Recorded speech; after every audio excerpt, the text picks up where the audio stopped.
Hey everybody. I know I'm like, what am I, 13 minutes late? I'm normally pretty on time, but I lost track of time. I was just in here kind of working around and I was listening to something on my iPad and looked up and it was like 7:05. But hey everybody, welcome to Angel B Designs. I'm Angel B. Thank you so much for being here. I really, really appreciate it. I am kind of getting over a cold, so my voice still kind of sounds like Optimus Prime a little bit. So hopefully, that doesn't irritate anybody too bad. But if my voice sounds kind of crazy, that's why I'm getting over a cold. I had like last week when I was recording that Canva tutorial that I posted, I don't know, I just had a cold and my voice was just really raspy and it's just still like that. But hey everybody, this is a live. So what does that mean for my channel? That means that when I go live, I do a craft, but I also like to interact with the chat. I answer questions in real time. I do look at the comments. I read the comments. I respond to comments, things like that. I may have a story time. I don't necessarily always get straight to the point. Sometimes I may talk a little bit before I even start.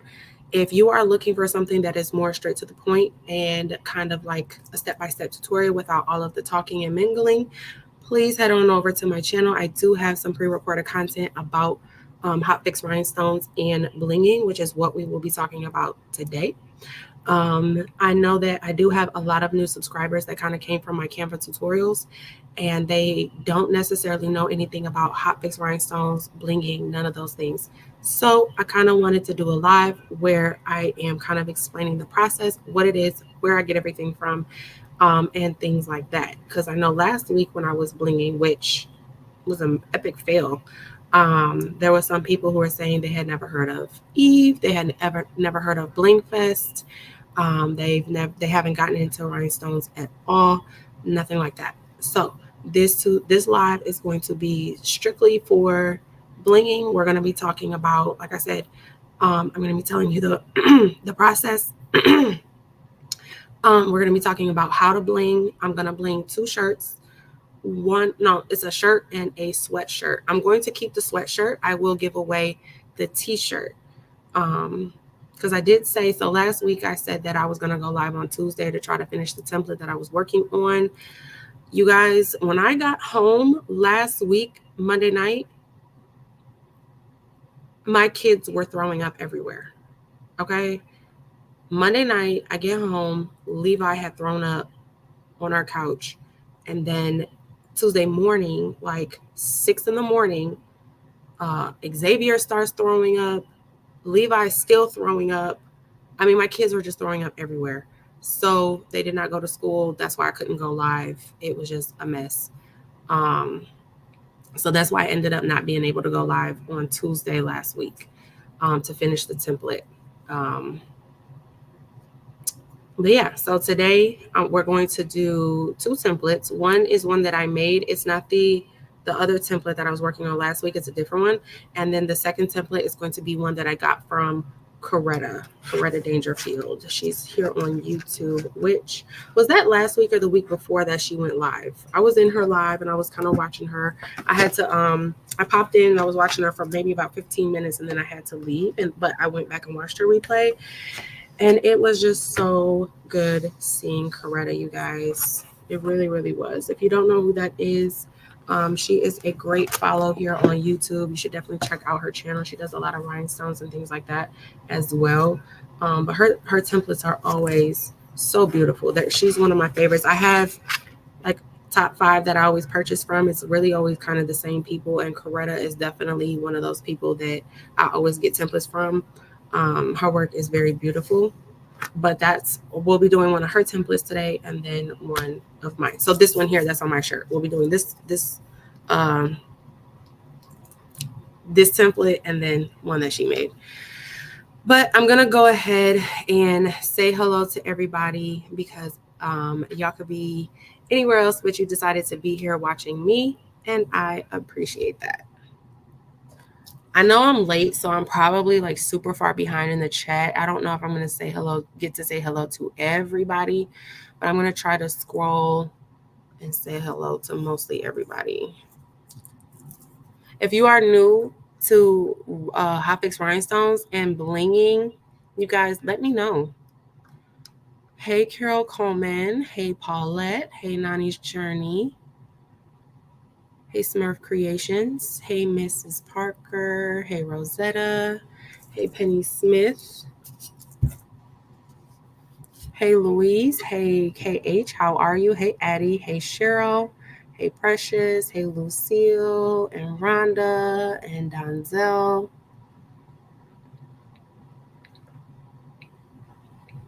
And I do have my refresher. I'm probably going to have to keep drinking that because, like I said, my throat is still kind of raspy.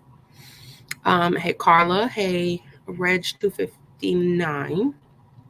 Hey, Porgy Town. Hey, Daisy and Geneva and Patricia. Hey, Viola. Hey, Barb. Hey, Minerva. Hey,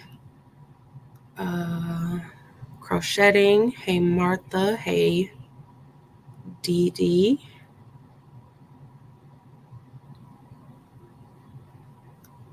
Hey, Linda. Hey, Marilyn. How are you? Kelly. Hey, Diane. Hey, Chandra. Hey, Nawan. How are you? Hey, Sylvia. Okay, I'm kind of scrolling faster. How is everybody doing? Thank you, Queen. Queen Woodard. I appreciate that.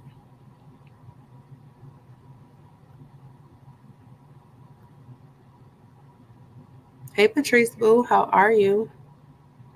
Hey, Michelle. Hey, Bobby. Hey, Robin. Thank you, Addie. Everybody's feeling better now. Everybody, so they were out Tuesday, Wednesday. Levi was still kind of sick on Thursday, but Zay went back to school on Thursday, and CJ never caught it, whatever it was. CJ never caught it. So everybody was back to school by Friday, and then everybody did go to school today. So everybody is back to normal now. I'm not sure if it was maybe for Xavier, it was just like 24 hours. Like he just kind of was sick on Tuesday and then he was fine on Wednesday. It was Levi. He was sick Tuesday, like Monday night, all the way till about Thursday afternoon. Um, so he got it a little bit worse. What does your t-shirt say? It says pray, work, then pray again. Pray, work, then pray again. I'm going to be making another shirt today with this template. So you'll get to see it again. Hey, Jasmine. Thanks for being here. Hey, Lee. So you are new to Blinging. I'm going to talk about everything. Hey, GM. Thank you for joining the channel. I have my bell. It always sounds so loud to me. Thank you for joining the channel. I truly, truly appreciate it. Hey, Tanya, how are you? Scrolling down. Oh, Patrice has been a member for 11 months. Thank you,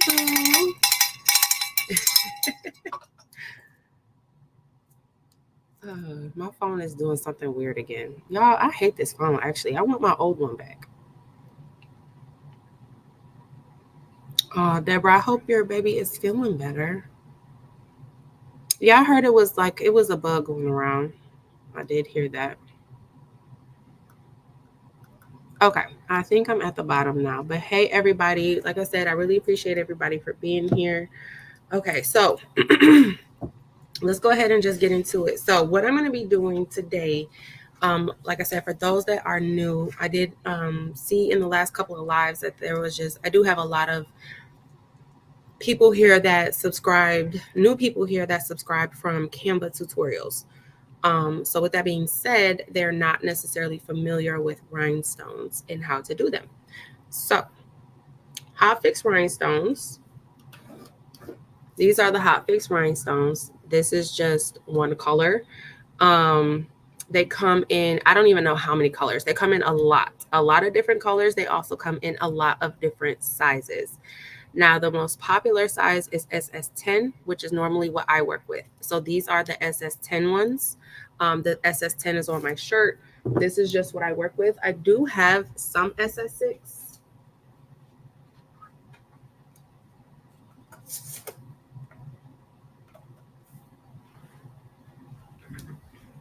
I do have a handful of colors in the SS6, but these are the SS6.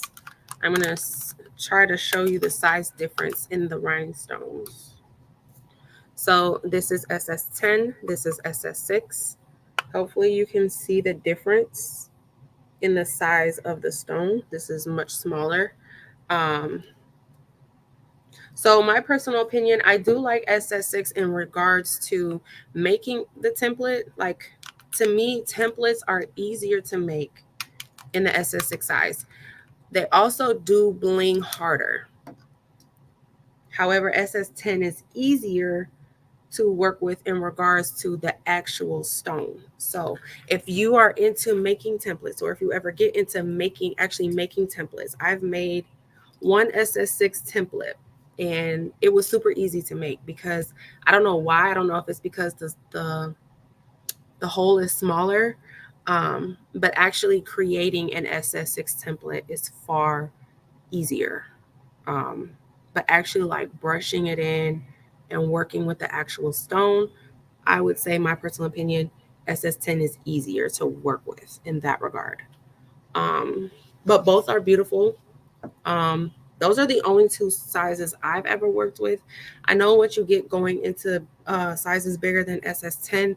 Typically, people use that for like the coffee mugs. When you see people putting the flat back rhinestones onto coffee mugs, they're typically using larger sizes, but that is also a difference. Like, these are Hotfix, which means there's adhesive glue on the back of these stones so that you can adhere them to a shirt.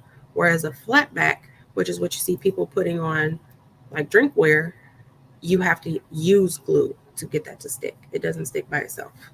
Okay, so that's the difference between Hotfix and flat back rhinestones.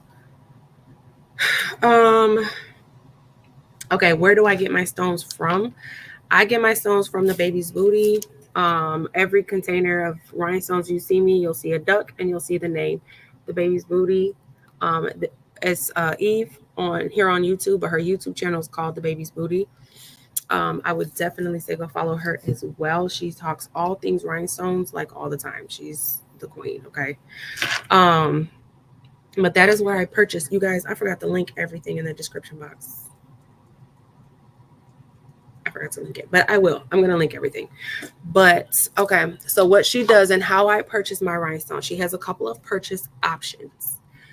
You can go to her store, which is the Hotfix store, and you can purchase anything you want right now. I believe I think the last time I asked her, she said she did have all of the colors. So you can go on there. All of the colors that she offers would be in her Hotfix store. And she has different size options in regards to how you can buy them. So I don't know if this size is available. Does anybody know if the 250 gross is available on the Hotfix store, or if this is just a buy-in size? That I'm not for sure of because I only ever buy it like this. But I do know she has smaller sizes that come like this as well. Or she has, I don't have any of the little chipper thingies. But she does have it to where you can buy like a bundle of different colors, I believe, that come in a size like this. So it'll come into a container like this, but it'll be several of them and it'll be several different colors. Okay, so you can buy it like that. And they're saying that this size is buy-in only. So I always use this by the 250 gross. This is buy-in only size. So you can't go to her store and purchase this size. You would have to purchase the smaller size. So the Hotfix store, you can go and get these sizes, and then I think there was one other size. But if you do the buy-in, which is once a month, that's what I do. I participate in the buy-in. You go onto her buy-in website, which, like I said, I will make sure I link everything in the description once I get off of here.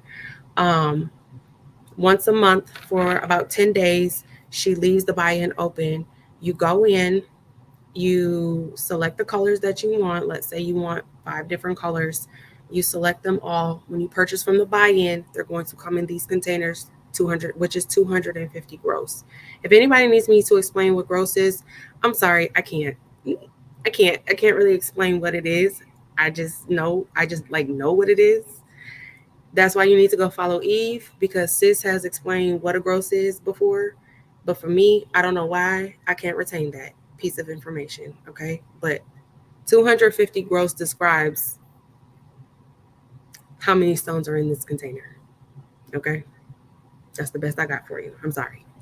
But you purchase the big ones in the buy-in. Let's say you want 5 colors. You add the 5 colors to your cart. You make your purchase. And then within 30 days, you will get your order, because basically what she does is, or this is the point of a buy-in. Now, I don't know her whole back office or anything like that, but the point of the buy-in is that you place your order. She places an order to her vendor, and then she buys everything like in one big order. And then once she receives that huge order from everybody or from her vendor, she breaks it down and puts it into these containers and then sends you your order, the 5 colors that you ordered. So you're able to get stones for bulk pricing or wholesale pricing. Is that the right word? Wholesale pricing. I think that's the right word. Okay. And they're cheaper versus like if you were to go to a store that sold rhinestones, they're going to charge like, you guys, I did that when I first started rhinestoning. I went to go buy these stones in a store that sells them around here, and this container right here was like $100. I paid $100. I think less for this color. I paid less than $100. Okay, like the ABs, like this Labrador color, you know, different colors are different pricing. So you have the regular color. I don't even know if this is a regular color. Is Labrador considered a regular color? I don't know. But you have stuff that's considered like a regular color, and then you have stuff that's considered an AB color, which has a different coating. The ABs tend to be a little bit more. So this one was probably $100, maybe 105, something like that. But at the store, that man tried to charge me $100 for this, and I paid $100 for this. Do you see the difference? Do you see the difference? Okay. So that's the point of the buy-in. Once I learned everything about rhinestones, I'm like, that man need to be in jail, because what? That was crazy. There's one more buy-in. Two more. I'm sorry. There's 2 more buy-ins. Also, when you purchase from her, you get these cute little magnets or whatever. But there's 2 more buy-ins for this year, October and November. The October one is going from October 24th. I'm sorry, October 24th through November 3rd. And then the last one will be the 21st through the December 1st. Okay. So there's 2 more buy-ins. I know I've seen some of my admins here. Can somebody drop Eve's website in the comments for me? But that is where the stones come from. Okay. So we talked about what the difference between Hotfix and flatbacks. We talked about where I get my stones from. We talked about the difference between the buy-in and the buy now. Okay, let's talk about materials that you need to bling outside of the rhinestone. So of course you need the rhinestones, but then you also need some kind of template, right, to make. So this design came from a template that was made. Okay, the templates look like this in each piece, because my template has it's a layer template. You can either work with a template that's one single layer, or you can work with multi-layer templates. I like the multi-layer templates just because they're prettier, but as a beginner, I would definitely suggest maybe just doing something that's one layer, something super simple, just to kind of get acclimated with rhinestoning. But you need a template. So as you can see, this is the outline of the template, and you have to brush in these stones. Okay, you get a brush and you brush them all in, and then you use basically transfer tape to pick them up and put them back down onto your shirt. Okay, so that's how you make the designs. You brush them into a template. Now, this template comes from a material called rhinestone flock. This flock is very different than the HTV flock that you would press onto a shirt. Okay, this is sticky. This has an adhesive sticky backing on it. So if you buy a roll of rhinestone flock, it's not it feels the same as the flock that the HTV flock that you put on the shirts, on the garments. It feels the same on the front, but the backing is different. It's kind of like the difference between HTV and premium vinyl, right? Premium vinyl is sticky and you stick it to things. That's how this is. And then the other flock, the HTV, is heat pressed onto whatever you're pressing it on.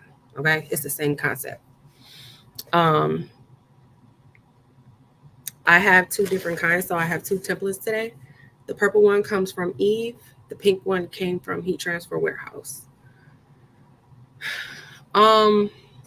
My personal preference as of right now is Eve's.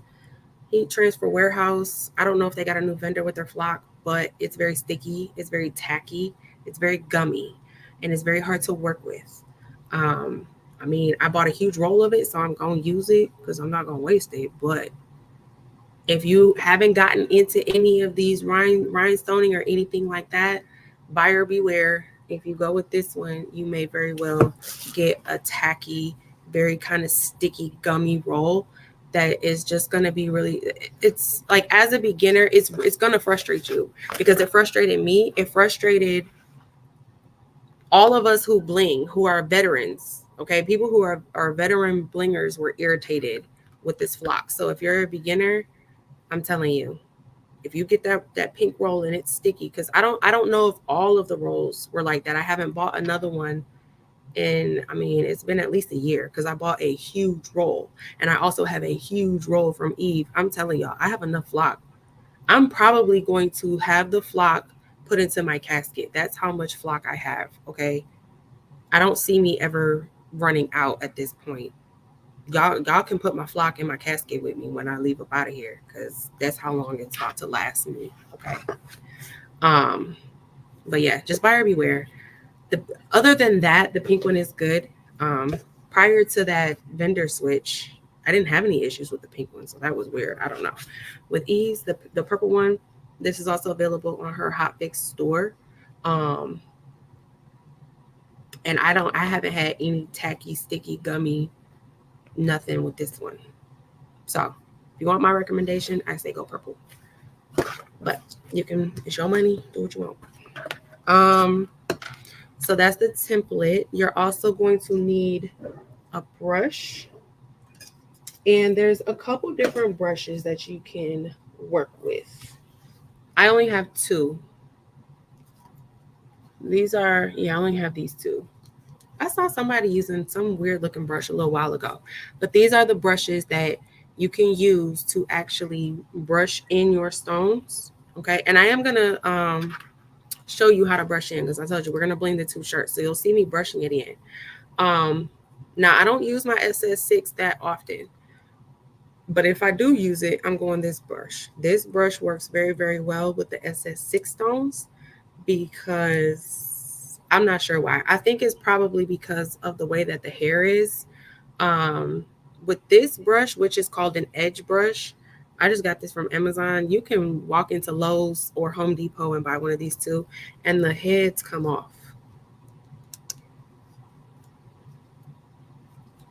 I don't know how it comes off, but I know it comes off. These heads right here, you can change them. Like if they start to get dirty, you can change these heads and just buy another one and keep the handle. I got this off of Amazon, I think, or I might have walked into Lowe's and picked it up, but it's just an edge brush. This one is called, I think it's called a bone brush. I got this one from the Baby's Booty as well, a bone brush. And now I tried to brush in my SS6 stones when I first got them with this brush. And prior, like Patrice from Craftable Things, She uses SS6s a lot, and she always used to complain that the stones got stuck in the brush of this one. So Eve came out with this one. And apparently, because like I said, I don't use them that often, this is better. So anytime I do use my SS6, I do use this brush because they don't get stuck in the brush hairs like they do on this one. So my recommendation, this brush for SS10, this brush for SS6. Okay, that's my personal recommendations. Edge brush, bone brush.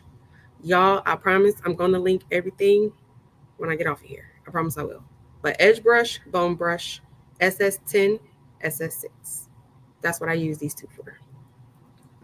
Okay. You're also going to need a little wax pen.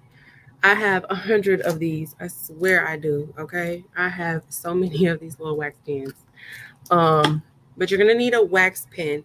Why? Because when you're brushing in your rhinestones, sometimes when they go into the holes, they might be flipped over. Sometimes maybe you couldn't get a stone to go in one hole. You just got to pick up a stone and you can place it right into the one hole if need be.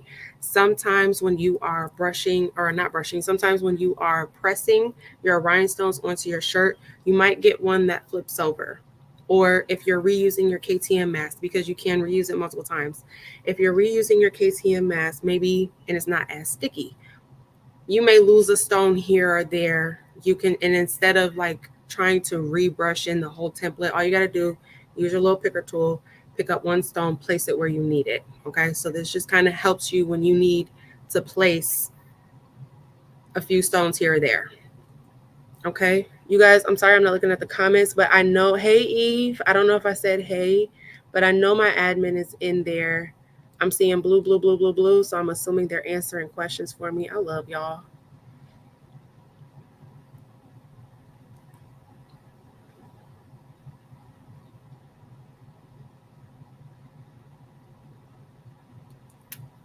Oh, the gross. So one gross equals 144 stones. And y'all, I've heard that a million times. And for whatever reason, I can't remember that. I don't know why.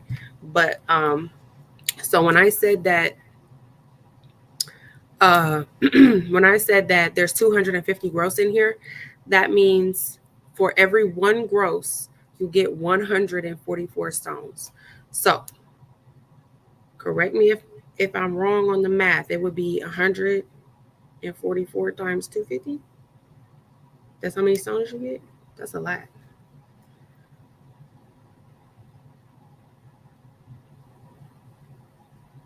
Oh, I see Charlotte was just doing that math. Yeah. So that's a lot of stones. That is a lot of stones. Again, for the same price that that man up the street tried to charge me for this. I don't know how many come in here, but okay. I know the containers. It wasn't exact. The containers weren't exactly like this. He was selling them in little baggies. I was about to say something real ratchet, but I'm not gonna say that. But they was like in little baggies, okay? And the amount of stones that was in the baggies was the same amount of stones that's like in here. For, I'm not even joking, it was like $79 or something like that. So, yeah, no, no, sir. What else? KTM mask. So you are going to need KTM mask, and what that means is, just like if you are using premium vinyl, right, the sticky vinyl, when you are putting, when you have to pick up your design, you're putting your transfer tape down, right, to pick it up. Or if you're using printable vinyl or anything like that, you have to use a transfer mask to transfer it from, the paper onto the shirt. That's the same thing for the rhinestones. For the rhinestones, it's called KTM mask. I have personally tried to use, like, let's say the Cricut transfer tape, for example. There was one time I ran out of KTM mask. I had some Cricut transfer tape. The not Cricut transfer tape, I'm sorry, because that's not, you can't press that, it'll melt. It was the Frisco brand transfer tape. I've used that before, which is the transfer tape for the printable vinyl. So I use that, and I've used the transfer mask that they give you when you buy the pack of Siser Easy Subli. The Siser Easy Color DTV comes with a mask, and I've used that before, and it got the job done, but there's a huge difference in the stickiness and the tackiness of the transfer tape. So when you're using transfer tape that's for like the Siser Easy Color DTV, it's not as sticky because you're picking up paper. So it doesn't have to be like super sticky or super tacky, because the paper, like, it's gonna stick to it. If it has a little bit of stick to it, the paper is going to stick to it because it's so thin. The paper, it's paper. When you're picking up rhinestones, because one, they have more weight to it than paper does.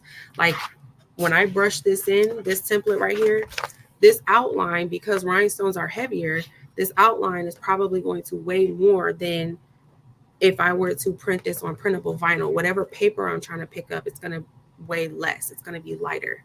So you need a transfer tape that's stickier, that can pick up the rhinestones and transfer them without them all falling off. That's what the KTM mask is. Now, the KTM mask, I've used two brands. I do believe Eve still has a transfer tape. I don't know. I can't remember. Eve, what is yours called? I know he transfer warehouse's KTM mask. Monique said flock casket. I can make that happen. Girl, yep. Put my flock in my casket, please.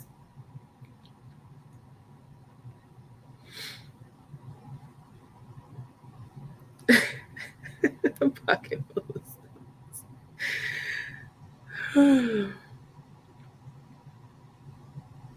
How many are in this, come in this small box? I'm not for sure, David. I'm not for sure actually how many gross come in this one. This is so pretty. I can't wait to use this one. It's one of the colors I'm using tonight.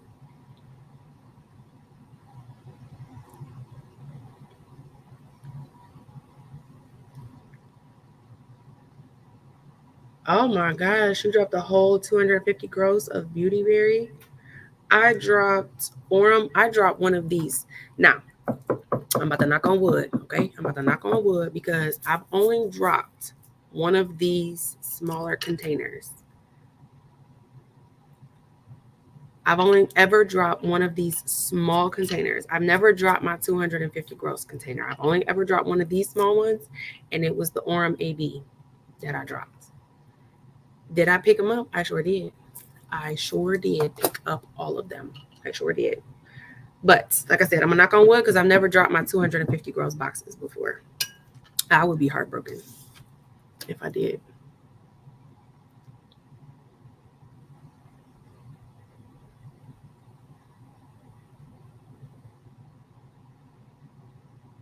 Okay, so Eve's is called tacky tape. So Eve has the tacky tape, which is the transfer tape for the rhinestones, and he Transfer Warehouse has the KTM mask. And it's, like I said, specifically made for rhinestones because one, they're shaped differently. They have, I mean, they're not heavy or anything, but they weigh more than paper for sure. So that's why you need your tape to be stickier than, like I said, like the Frisco brand that you get from Amazon or something like that. I've used it. Now, it's if you're in a situation where you ran out of KTM mask and you've already brushed in your template and all you have is some Frisco tape, it will work. You're only probably going to be able to use that piece of tape one time, and you might drop a few stones because I've been in a situation where I ran out of KTM mask and that was all I had. It'll get the job done. The only thing was, like I said, when I picked up the transfer tape to move it to the shirt, I lost some stones. So once I pressed most of the design, I just had to go back in with my wax pen and kind of place them where I needed them to be placed at. But yeah, try not to run out if you can, because it's a headache trying to use that Frisco stuff or any other transfer tape that's made for paper and not rhinestones. It is a headache for sure.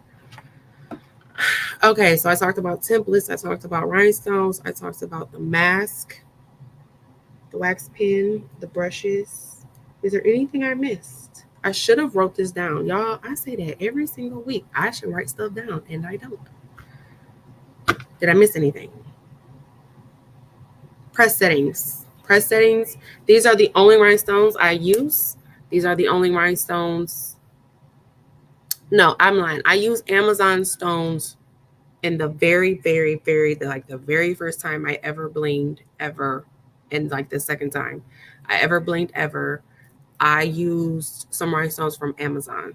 I should pull up that transaction and see how much I paid for them because I don't even remember. This was some years ago, but um, I only used them like a handful of times. Once Eve started selling her stones, I've been using them ever since. So I don't know press settings for anybody other than this brand of rhinestones that I use, and it is 350 degrees for 12 seconds. I will say I accidentally, in front of y'all, pressed some rhinestones at 400 degrees once. The shirt's still holding on, so I didn't burn them up too bad, but I wouldn't suggest doing that, obviously. And the thing that I love about Eve's is that the packaging, okay? When you're a new beginner, I know for me, when I'm using a new material, I forget because I work with so many different materials that have so many different time and temperature settings, right? I have puff, and then even all puff is not universal. You got neon, you got metallic, you got the regular colors. They all have different time and temperatures. You got holographic vinyl, you got the rhinestones, you got sublimation. There's so many different materials that I use that have different times and different temperatures that sometimes I forget if I haven't used something in a while. Like I used some holographic like 2 weeks ago, and I forgot the press settings for holographic because I haven't used it in a while. And I got 13 other press settings in my brain kind of stored for other things. So one thing that I really, really love about Eve's Rhinestones is that she makes these settings literally in the palm of your hand. Okay. The press settings is right there on the container. Pick up the container you dump the stones from, and your settings is right there. And they come on the small ones too. Okay. Okay. Hello. Because I know when I was pressing that holographic, I actually had to go to Siser's web. No, Siser doesn't have a website. I had to go to, I think, Heat Transfer Warehouse website or Atlanta Vinyl website, where I had to Google it to try to remember the settings because I forgot. And it wasn't, I don't just have it like right here. A lot of people have asked me to make a like an ebook with press settings and stuff like that. I've been thinking about doing it, but I just don't have the settings like easily accessible or right at my grasp. I have to actually sit down and pull up Google and try to figure it out. Whereas, like I said, the press settings, how can you forget? It doesn't matter which container you buy. It's right here. It's on the container that you dump the stones out of. I love that.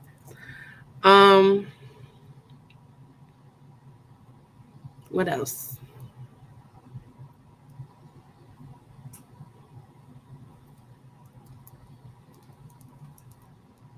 I think that's it. Y'all let me know if I'm missing something. That's the foundation of rhinestones. That's what you need. Eve does also, if you just kind of want to dabble a little bit, try it out, see if you like it. You don't want to commit. You don't want to spend a whole bunch of money and then hate rhinestoning, because that would suck too if you spent a whole bunch of money on something and don't actually enjoy doing that craft. She does have a beginner blinger pack that you can buy. I think it comes with a little thing of rhinestones, so not a whole lot. You get a small container of rhinestones. I think you get a brush, a pick, and a template, a pre-cut template. So all you have to do, brush it in with your brush, and then press it and see if it's something that you would like. Okay. That's in her Hotfix store. I did see that somebody linked it in the comments, but again, please double back to the description box when I am done, because I will link everything. And I'm gonna actually link everything separate, because I know that, like I said, this is really for the beginners and things like that. So I am, even though it's the same website, I don't want anybody to get confused. So I am gonna list it, like brush with the website, wax pen with the website, template with the, you know what I'm saying? I'm gonna make it real simple so that nobody gets overwhelmed, because when you're a beginner doing something, I know that the materials, the settings, the what should I get, what should I buy, I don't know this, I know it gets overwhelming. So I'm gonna make sure I do that for you guys. um I saw somebody say chopping mats. Very good point. Chopping mats. I've used the chopping mats, and I've also used cardstock. Prior to me purchasing the chopping mats, I used cardstock for a long time.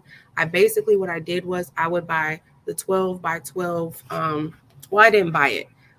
A long, long time ago, some years ago, I thought I was going to be more into paper crafting than I ended up being. I actually really hate paper crafts. Um, but I had bought a whole bunch of cardstock, like different patterned cardstock. I had packages of them, like the 12 by 12 sheets. So what I was doing was, because like I said, this flock is sticky, um, you have to stick it to something, right? Now, I do know Matt from the Rhinestone world, he sticks his templates right onto the table. And I'm still so confused by that. Because, baby, if any one of my templates touch the table, it's not coming back up without ripping. So I'm not sure how that man do that, but that's what he does. I'm not doing that. I don't suggest doing that, but it's sticky. So when you go to brush in your stones, you have to stick this to something. Um, I was sticking it to cardstock.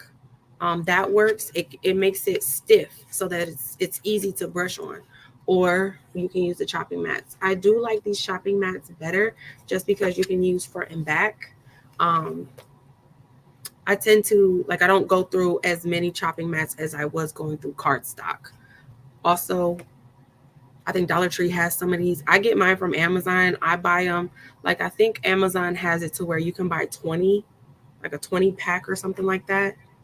It's a 20 pack, but two come in each package. So you get actual 20 packages, but each package has two packages or two chopping mats inside the package. So really you get 40. Um, and I'll make sure I link that. But I believe you can also get these from Dollar Tree. Well, $1.25 Tree. But yeah, I believe these are also available at Dollar Tree. And they're just, it's technically called a chopping mat. That's what it is. It's like you would chop food on this. It's a chopping mat, like for food. Um, but it's real flimsy. It's flimsy to me. Like, I wouldn't actually, because I actually cook. I would not chop nothing on this.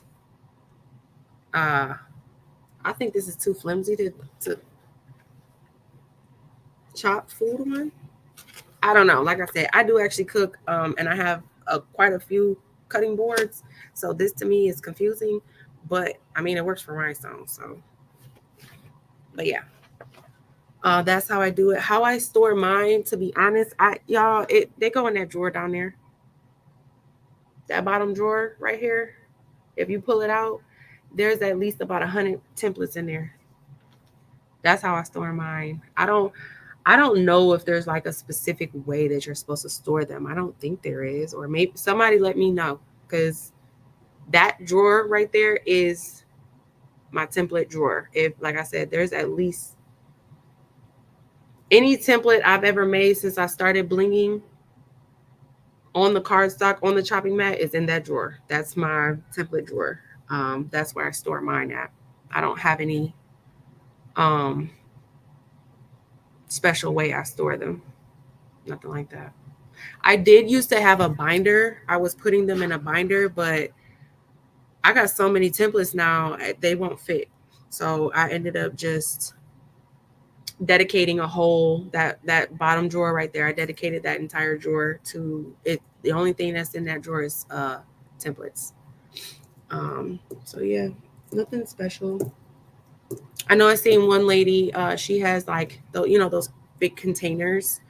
She had a big old container that was full of templates. She kept hers in a container. Um, But yeah, I don't think there's like a special way you're supposed to store them or anything like that.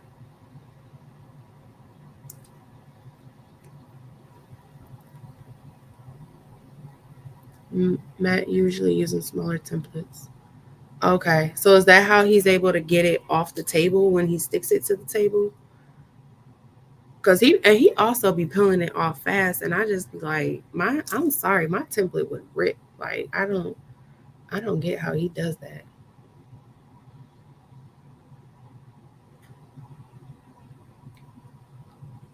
Destiny, I do not think you can bling on DTF.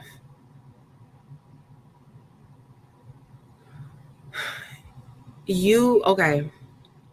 I don't know if this is what they meant by saying that. Like you can technically it'll press on there, and when you pick the shirt up, it'll stay. But as soon as you put it in the washing machine, it's a wrap.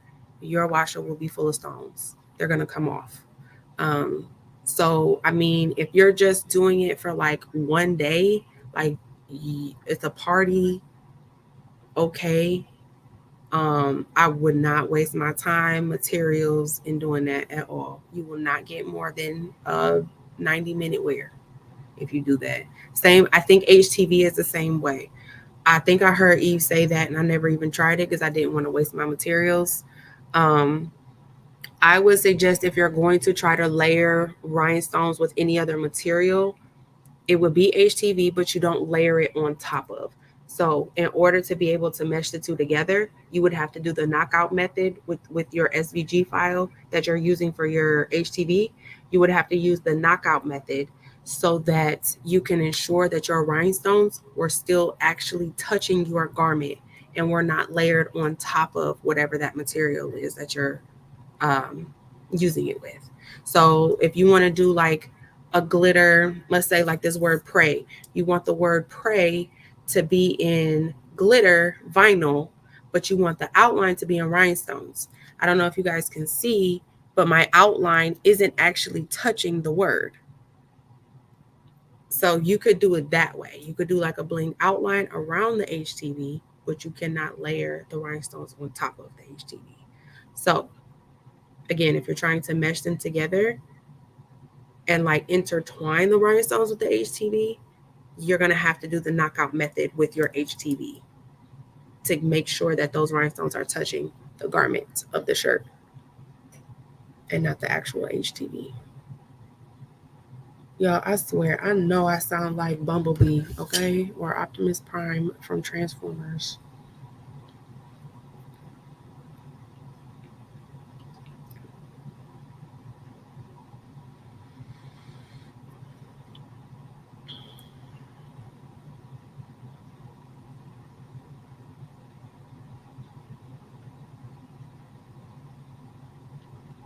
Oh, can I see your shirt? Yep.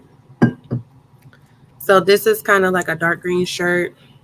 It says pray, work, then pray again. The outline is Labrador. This was Peridot. I think this is neon green, and this is Peridot as well, I believe.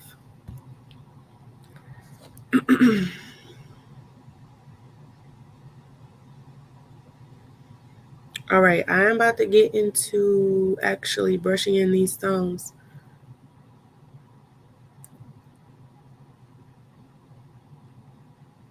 Okay, yeah, they're saying Eve did it and it came off. LaShonda said she did it with DTF and they came off. So yeah, as soon as you wash them, they're coming right off. So, I mean, if you need a specific design for like a party or something, that's all the wear you're gonna get out of it. So if it's like a theme or something like that, okay, if you don't mind wasting your materials and things like that, but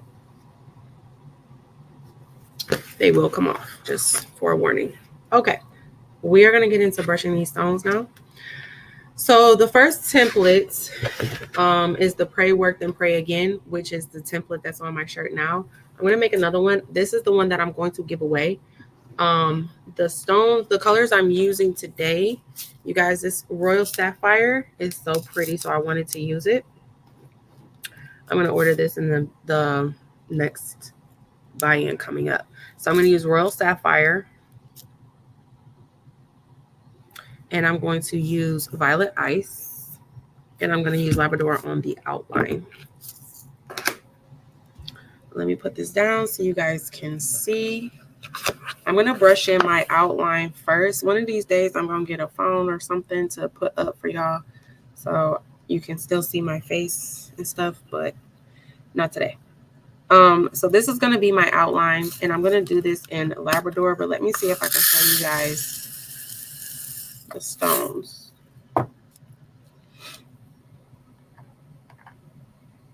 Look at that. Look how these bling. They are so pretty. Labrador is one of my favorites. I use it like as an outline color, like heavily. This is, I think, because like I said, whenever I order my stones, I always order, I might know some more. I always order the 250 gross. So I don't run out of stones often because I buy such a big container. But Labrador is one that I have actually run out of. I have run out of Labrador before. That's how much I use it.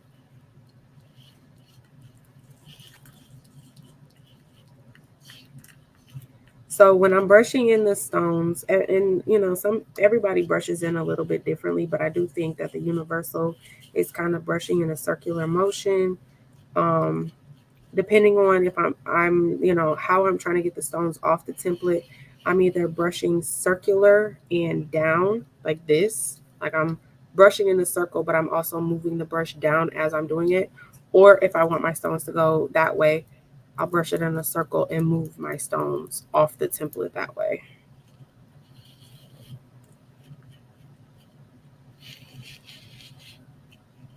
And as long as you have the right size template for the stones that you're using, they should just brush right into the holes. Last week, if you were here on my live while I was rhinestoning, I had messed up my template. So the holes on your template should be round. If they're not round and if they're not the correct size, I think the correct size for SS10 is like 0.13 maybe, I believe, or 1 I think it's 1.3. If they're not the correct size, it's going to be hard for them to brush in. If they're oval, like if you're cutting it and somehow it gets messed up, like that's what happened to me last week. My holes were oval shaped rather than round. So when I was trying to brush them in, I couldn't get the stones to actually lay into the holes correctly. That can happen from either during the cutting process, like I don't, like maybe sometimes, like I've had it before to where my, because I cut on a mat, I've had it sometimes to where my mat just kind of shifted and then it made the holes go oval instead of round. Or when I'm pulling the template away from the backing, sometimes I get kind of lazy with it and I'm just kind of ripping the template up. And when that happens, sometimes it'll stretch out the template, making the holes oval shaped because I've stretched them. It can happen that way. Or if you're once you're putting the template down onto the mat, if it's not, either if you overstretch it, right? When you're going to put the template on the mat, don't stretch your template and then stick it down, because you're going to stretch your holes into an oval shape and then you're going to stick it to the mat and then it's going to be stuck to your mat with the oval shapes. And then you can try to peel it up as long as it doesn't rip to try to, you know, get the holes to go back to the shape. So when you're putting your mat down, don't stretch it. Just kind of, you know, let it keep its shape and put your template onto the chopping mat or the cardstock, whatever you're using.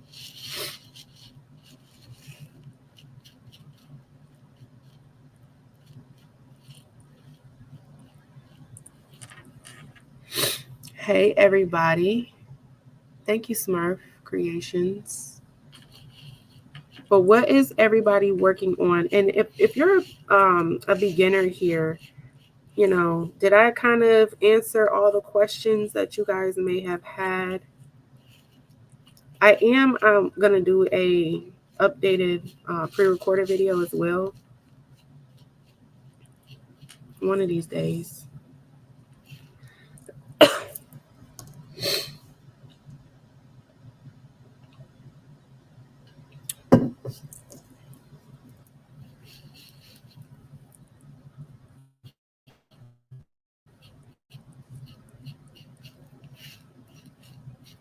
Another question I get all the time is, can you use the HTV rump, the auto press? And you can. It's not like puff to where you need like firm pressure or anything. I would say good medium pressure.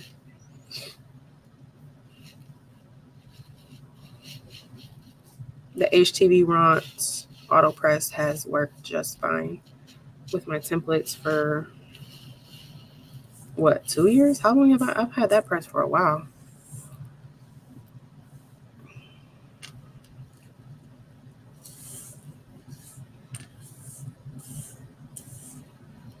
And you know, rhinestoning for me, because I'm actually, I enjoy crafting. Like, it's something that I do as a stress reliever. Even before I was a YouTuber, when I first became a stay-at-home mom, I was just real bored all the time. When CJ was born, Xavier was in preschool. And so, I would drop him off at school in the mornings, and then I would go home, and I had a newborn, which at the time, newborns sleep a lot. Like, yeah, they're a lot when they first wake up, but for the most part, like newborns for the first couple months, they sleep a lot. So, I would get bored and I would just craft. I didn't have a Cricut machine at the time, but I would do stuff like, I would go to Dollar Tree and I would get like the little pots, flower pots, the very small ones. And I would like paint them, and I would get the little, you guys, I never know what materials are called, but I would get the little green things that you put inside the pots to make the fake flowers not move around when you put them in there. I would get that stuff, and I would just make little like flower arrangements to go around the house. Because I've always been like real unique, kind of like with my flower arrangements. Like, I don't like the typical, I like flowers, but I don't like the typical, like you go into the store and you just buying the flowers that's there. Like, flowers are gonna die. So if you're gonna buy me some flowers, get something that's like, I don't know. I like my flowers to be extra. Like, I was doing the roses and the sunflowers before it was trendy. It's kind of trendy on social media now, but I was doing that arrangement before I saw it on social media. Like, I actually have that tattooed on my ankle. Okay. I have two roses and a sunflower together tattooed on my ankle. And I've had that for like 5 years now. But I would go and I would just make like I would make arrangements with the Dollar Tree stuff. I would just do little like crafty stuff around the house when I was a stay-at-home mom. So for me, like the whole process of brushing in stones, and like, it's not too tedious for me. Like, I do know for some people, if they're like more fast paced, they're trying to sell stuff quick, or I need to just press this shirt in 20 minutes and be on my way. This might not be for you if that's the type of thing that you do. There are a lot of people who sell rhinestone shirts, and you have to charge for it because brushing in stones and things like that, it does take time. And one thing that has always been consistent with me on this channel is, if you are going to sell your crafts, you need to make sure you are charging for the things that you do for that craft. And you have to make people understand and realize all you're seeing is a final product, right? You see me wearing this bling shirt and you want one. That's all you know. You don't see me cutting a template. You don't see me brushing in the stones with this little brush. You don't see me hand placing a stone if it's missing. You don't see me doing all of this work. So how can you tell me a rhinestone shirt, if the rhinestone shirt has 3,000, 4,000 rhinestones on it, How you gonna tell me it shouldn't cost more than $15? Mm-mm.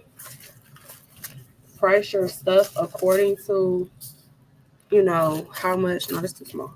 Price your stuff according to like how many stones you're using. Like, you have to buy these stones. I've always been real big on that. And the reason I'm real big on that, I'm not saying something because I've never done it. Like, I don't sell my crafts now, but there was a point in time when I did sell my crafts, and there was a point in time when I undercharged for my crafts a lot. Looking back, like, some of the prices I used to give people for all that work I was doing kind of makes my stomach hurt. Okay. Man, when I was making, I don't know if anybody remembers when I was making those order books like some years ago. Y'all can ask my husband. I had a mental breakdown because I realized after I had taken 70 orders for these order books, I realized I had undercharged for my order books. And the profit that I was going to make on those 70 orders was so small. It literally at 2 a.m. brought me to tears. I busted into I was in my office working. That was when my office was at the house. I was in the office working, and I'm like calculating the numbers, and I'm like, wait a minute, I'm not gonna make that much money off all these orders. And when I came to that realization, I ran into the room and I cut the light on. Like I said, it was like 1 o'clock in the morning. Cut the light on. My husband was like, what is going on? And I'm crying, like tears, y'all, crocodile tears coming down my face. And he like, what's wrong? What's going on? I'm not making no, I'm not gonna make no money. Like, y'all, I was heartbroken. So I learned the hard way. Okay, so the next color, so Pray and Pray Again is top and bottom. I'm gonna do Sapphire, Royal Sapphire.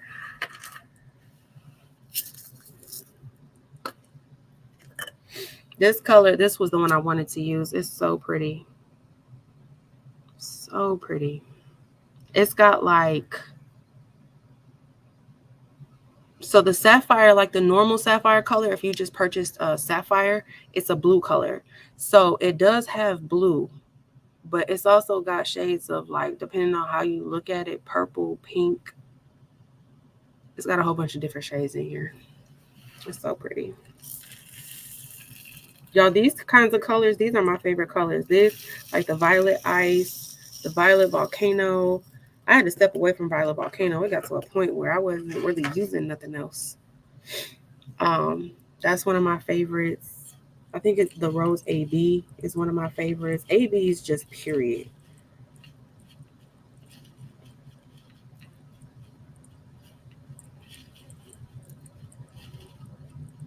I do a lot of mixing now with like some regular colors, but there was a point in time when I would make a shirt and use all AB colors, and you was just getting blinded, okay? Because the whole shirt is going to be AB messing around with me.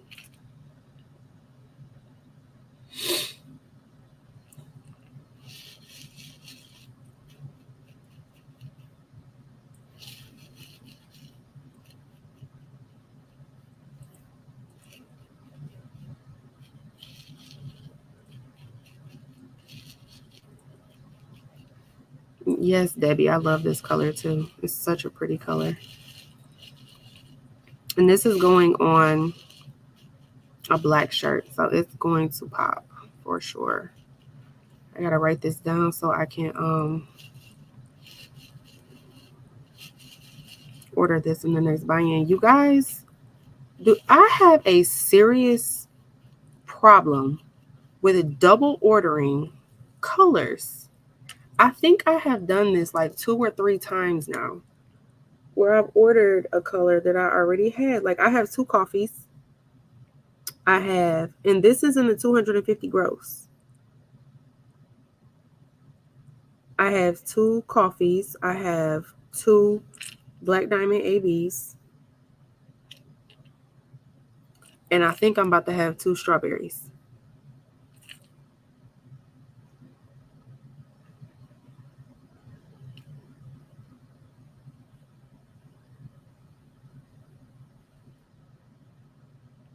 I need to start looking at my past orders or I just need to start writing stuff down like I keep saying I'm going to do.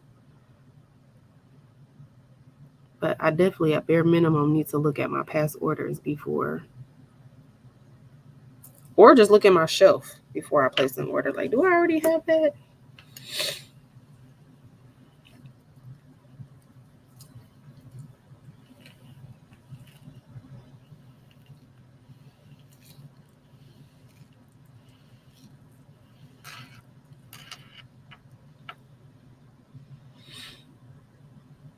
Diane, this is Royal Sapphire.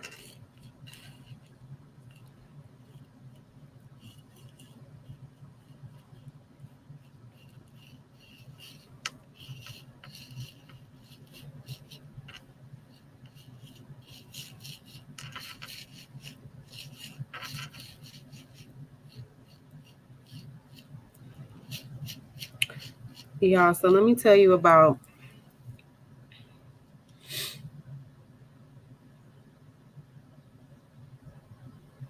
Yeah, that's what I say, Sharon. I'll use it at some point. I was thinking about maybe giving away some of my extras. I'm just so scared to mail it. That's the only thing. Because, I don't want that to somehow kind of blow back on Eve. Like, let's say because I have a double, I give away one of my doubles and then I go to mail it to a person and it somehow gets broken or whatever in the container or in the box, right? And now they're like, oh, Eve don't know how to ship her stuff because Eve's logo is the thing that's on the container. So I don't even want to cause my friend no problems. So that's why I haven't done it. But I would hope people wouldn't think that was on her. But people these days be crazy. So I'm just like, no, I'm not gonna do it. I don't want no problems.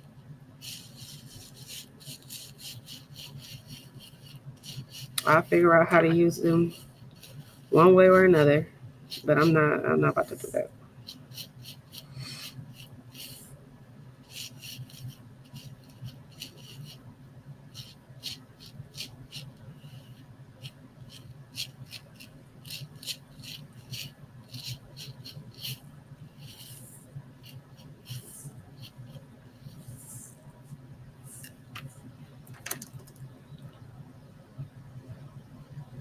Hey Shay Shay, how are you? But what are you guys working on?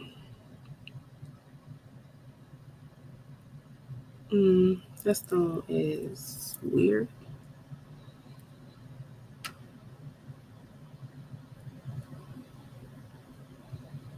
Oh, I think I was about to tell you guys about Gavin. Okay, so let me tell you about Gavin and Levi. My Levi is so. I was always concerned prior to Gavin coming to live with us. My husband and I, because we have 3 boys, we've talked about maybe having another baby to try for the girl. And this was before we found out Levi was autistic. But then once we got his diagnosis, we just kind of put that conversation on hold because we were really just concerned with, like, we were being very aggressive with his ABA therapies and things like that. So we just kind of always put that conversation on the back burner. But something that was always just in the back of my mind was I didn't know how Levi would handle like a new baby. I just wasn't sure because Levi doesn't really do well with change. I mean, it's not like a detrimental thing for him. However, he does go into seasons of regression when he has to make a change. Okay, so like for example, at the beginning of the school year, they graduated him out of ABA because he was starting kindergarten. And so they said, you know, he doesn't really need ABA right now. We feel like we've taught him everything that we can for his position in life. So ABA therapy kind of helps with children when they're in certain stages of their life. So they were helping us because he was going from being a toddler to being, you know, going into kindergarten and things like that. They were just kind of helping with potty training. They were helping with getting him to be able to sit down at the table, kind of mimicking him sitting down at his desk in class, you know, things like that. So he started kindergarten. Everything was working out pretty well. He had a little bit of regression with his potty training because Levi has an issue with public toilets, which I don't necessarily fault him for that. Okay. When I first realized he had an issue with public toilets, I was like, listen, bro, I feel you. I do. I feel you. If I can hold, like if I don't have to use a public bathroom and I can hold it until I get home, I will. Like it would have to be a dire situation for me to want to use a public bathroom. Okay. So I got it. Levi can't hold it. So that's the only issue. Okay. I'm an adult and I can hold it. He couldn't. So that was kind of causing an issue for us. And nothing has changed, but you know, he was having some regression when it came to potty training. Because the school toilet was technically a new toilet to him. Anyways, back to the point. The point is, you know, he has issues with change. And so I always was not sure how Levi would handle a baby in the house. And then Gavin came along and it was kind of, you know, just a situation that got thrown into our lap. And so I was like, well, now I guess we're going to find out, right? See how he does it. And he's adjusted so well. He absolutely loves Gavin. But my baby has been traumatized, and it's cute, but somewhat annoying at the same time. So like 2 weeks ago, no, maybe like a month ago, Gavin fell down off of our back porch.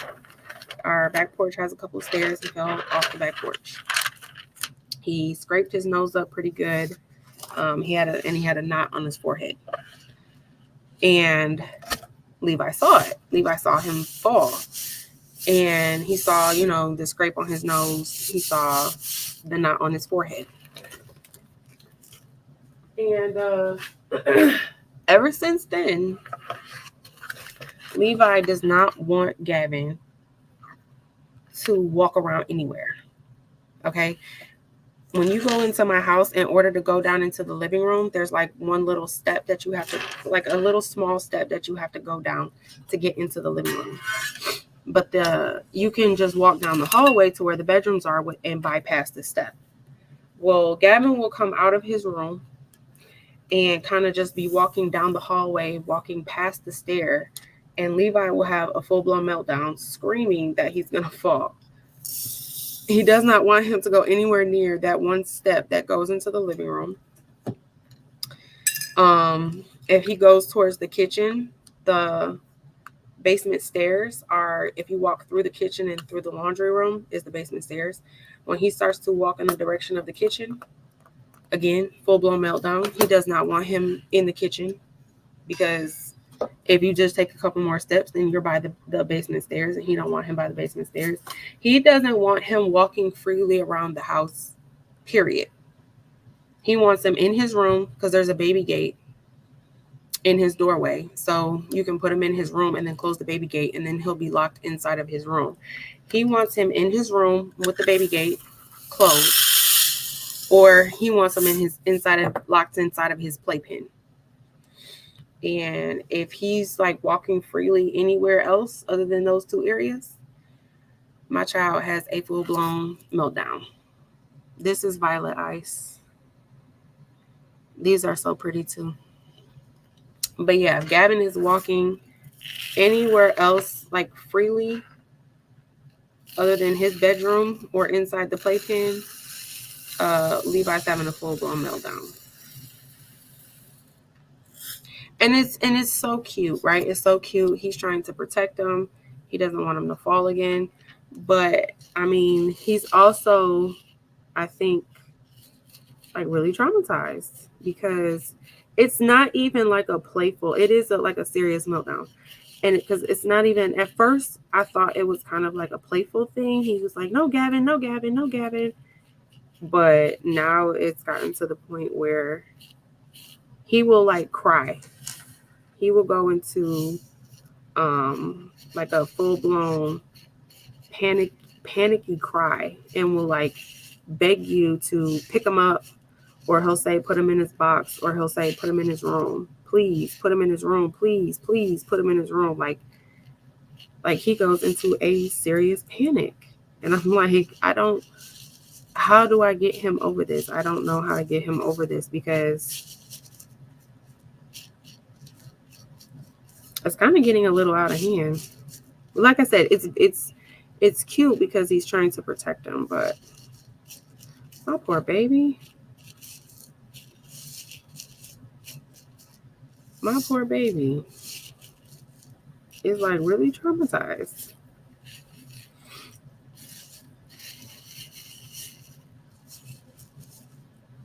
I'm glad you got it, Leslie.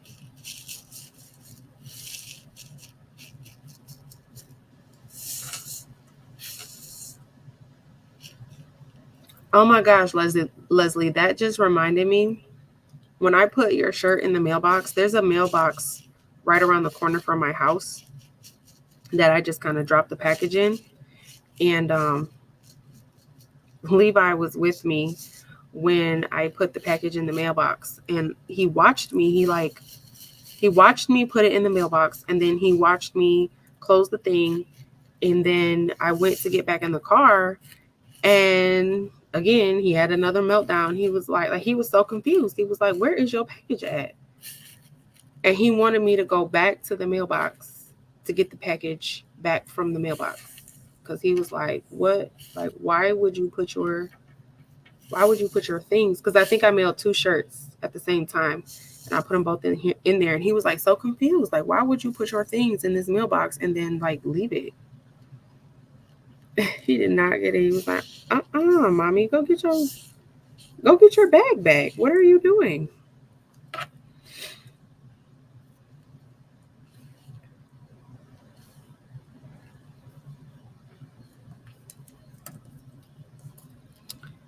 Well, yeah.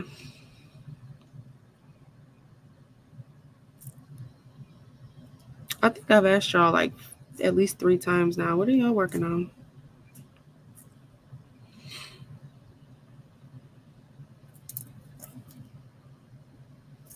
Oh, I know I was talking about Bling Fest last week, and somebody was saying that they never heard of it and they didn't know what it was. But Eve, which is the person that sells the Rhinestones, she hosts an event every year called the Bling Fest. I do believe that the ticket sales are closed now.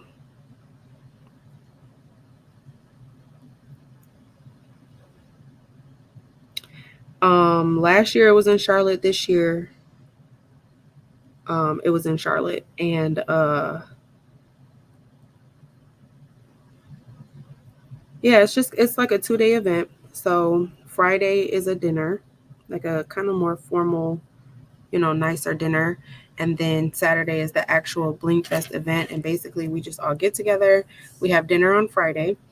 And then on Saturday, she has like rhinestones there. She has a heat press there. She has some pre-cut templates. And then, we just all kind of bling together. We fellowship, and it's just like a big old bling party, essentially.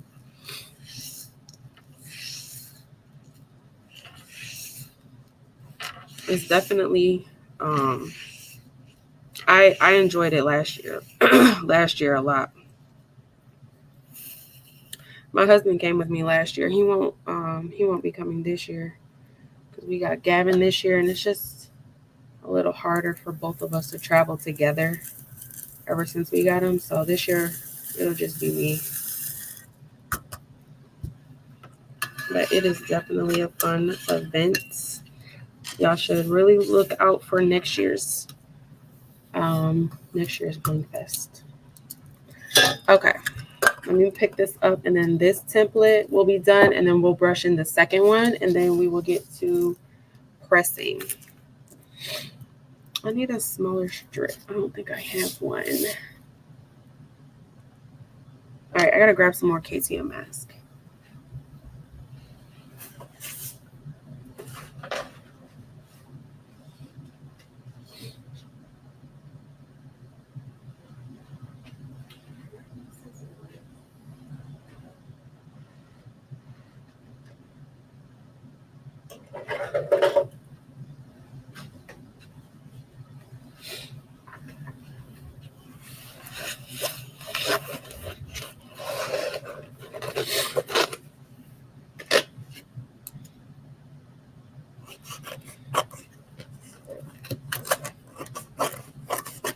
With this KTM mask, so I'm cutting a fresh piece off of the roll.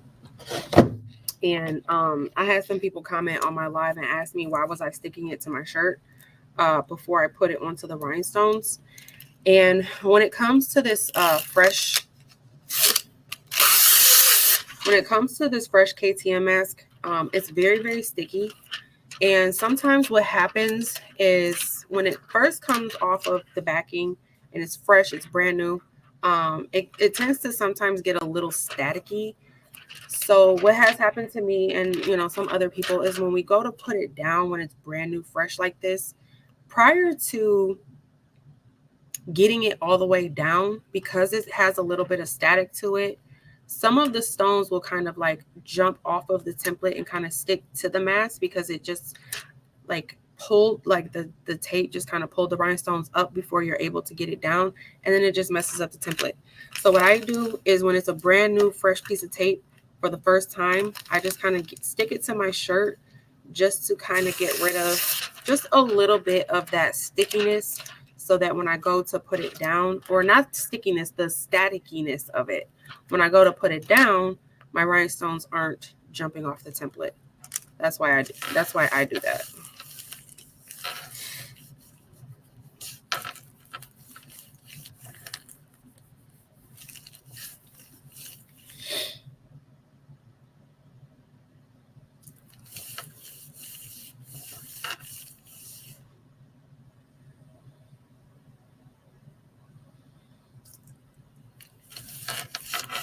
Shay, why is KTM as the devil?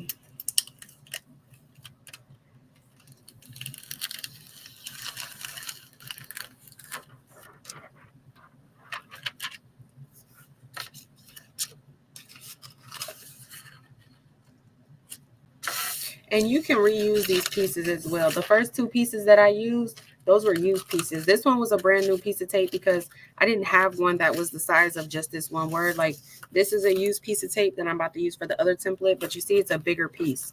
And I didn't want to use this big old piece for this little skinny template here. I wanted just a little skinny piece like that.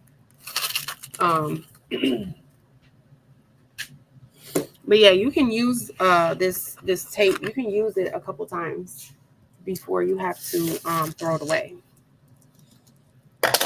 Like the Frisco transfer tape from Amazon.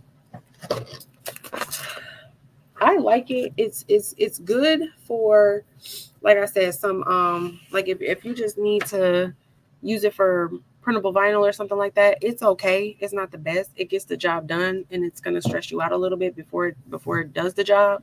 But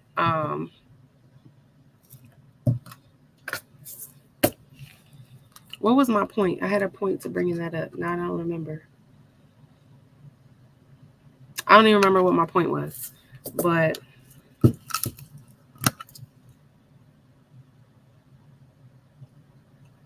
Barbara, oh my goodness. So I didn't watch the game. Okay. I don't necessarily watch the games per se, but my husband does.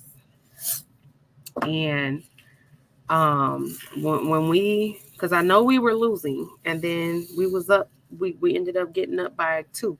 and then we had to, stop him.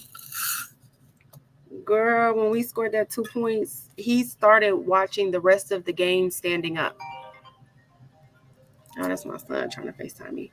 He started watching the rest of the game standing up. And then, was screaming when we won. He screamed so loud, he actually scared Gavin. Gavin started crying.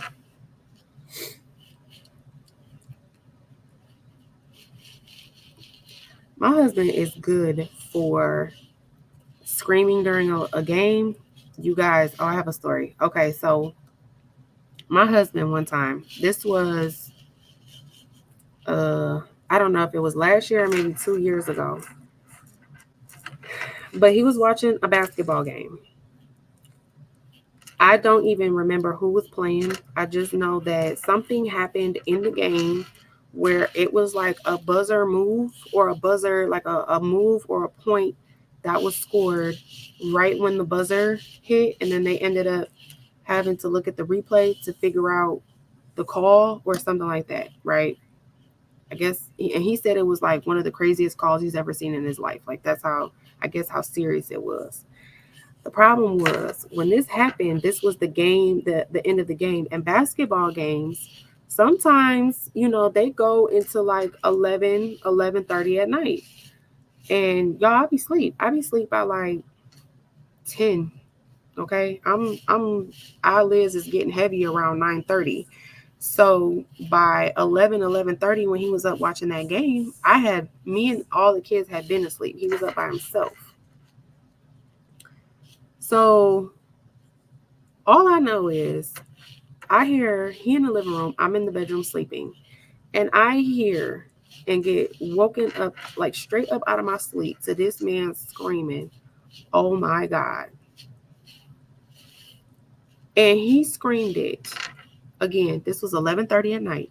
He screamed it so loud, you guys. I thought somebody had broken into our house and my husband was fighting for his life. I woke up in sheer panic.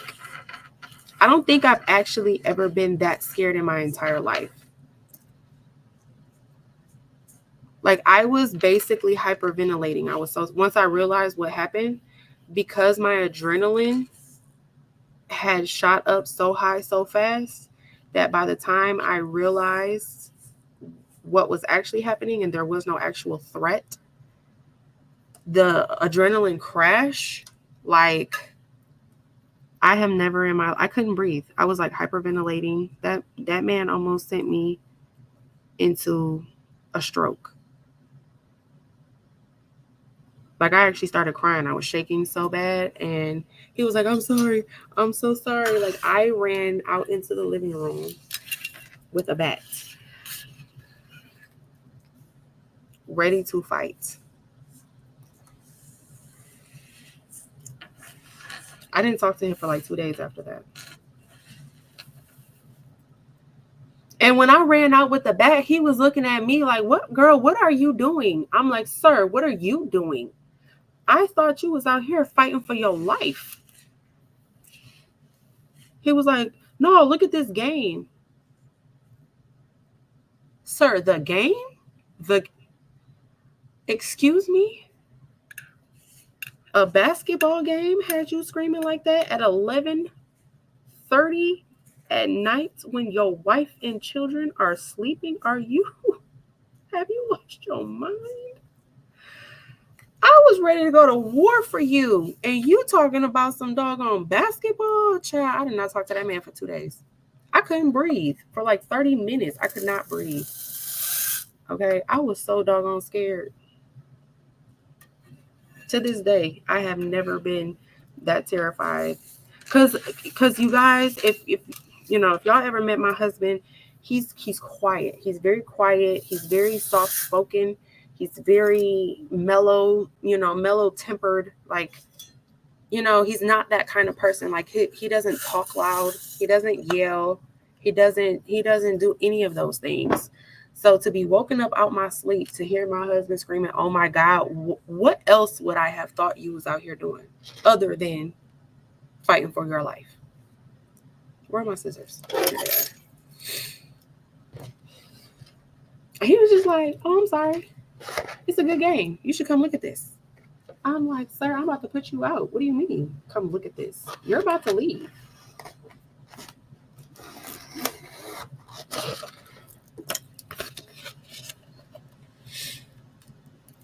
Girl, I was ready to go to war for him. He's talking about some doggone basketball. I was flabbergasted, okay?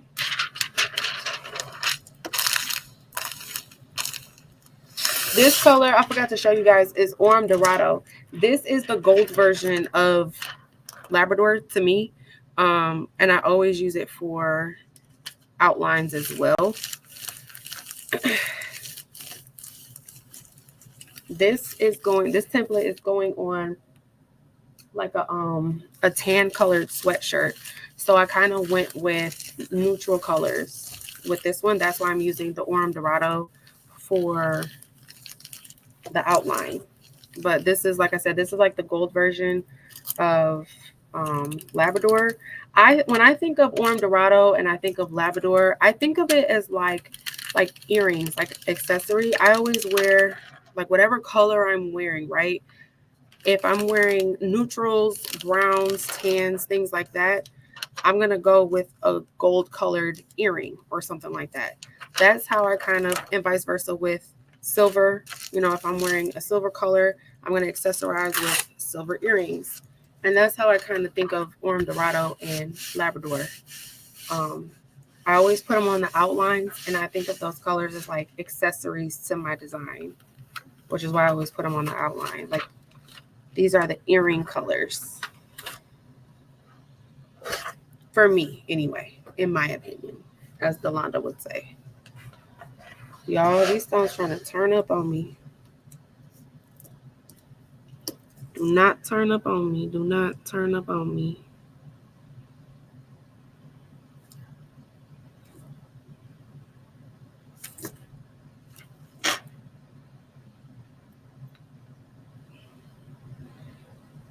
So some of them look like they were trying to flip over, so I'm just kind of pushing them back down so that they don't flip over on me.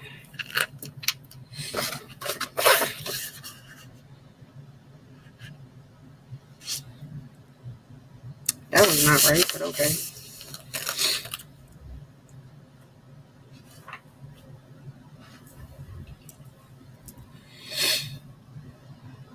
Yes, he's very, very reserved, very, very soft-spoken, even more so than me.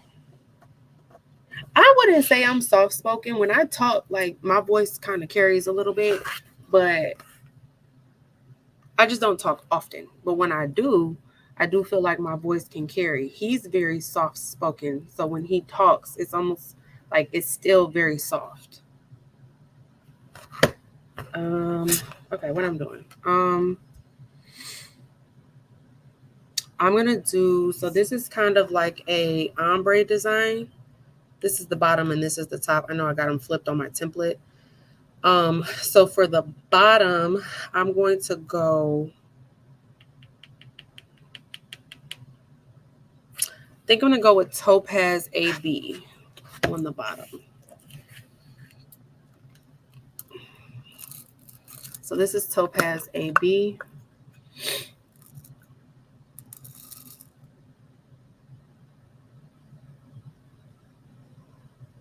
Child, Rondria, you cannot be giving folks heart attacks like that, okay?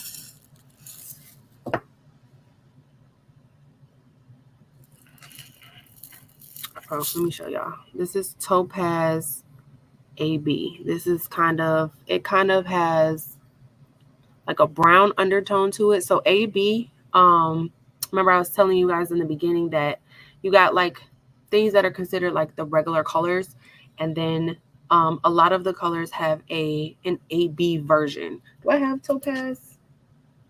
Let me see if I can show you guys the difference.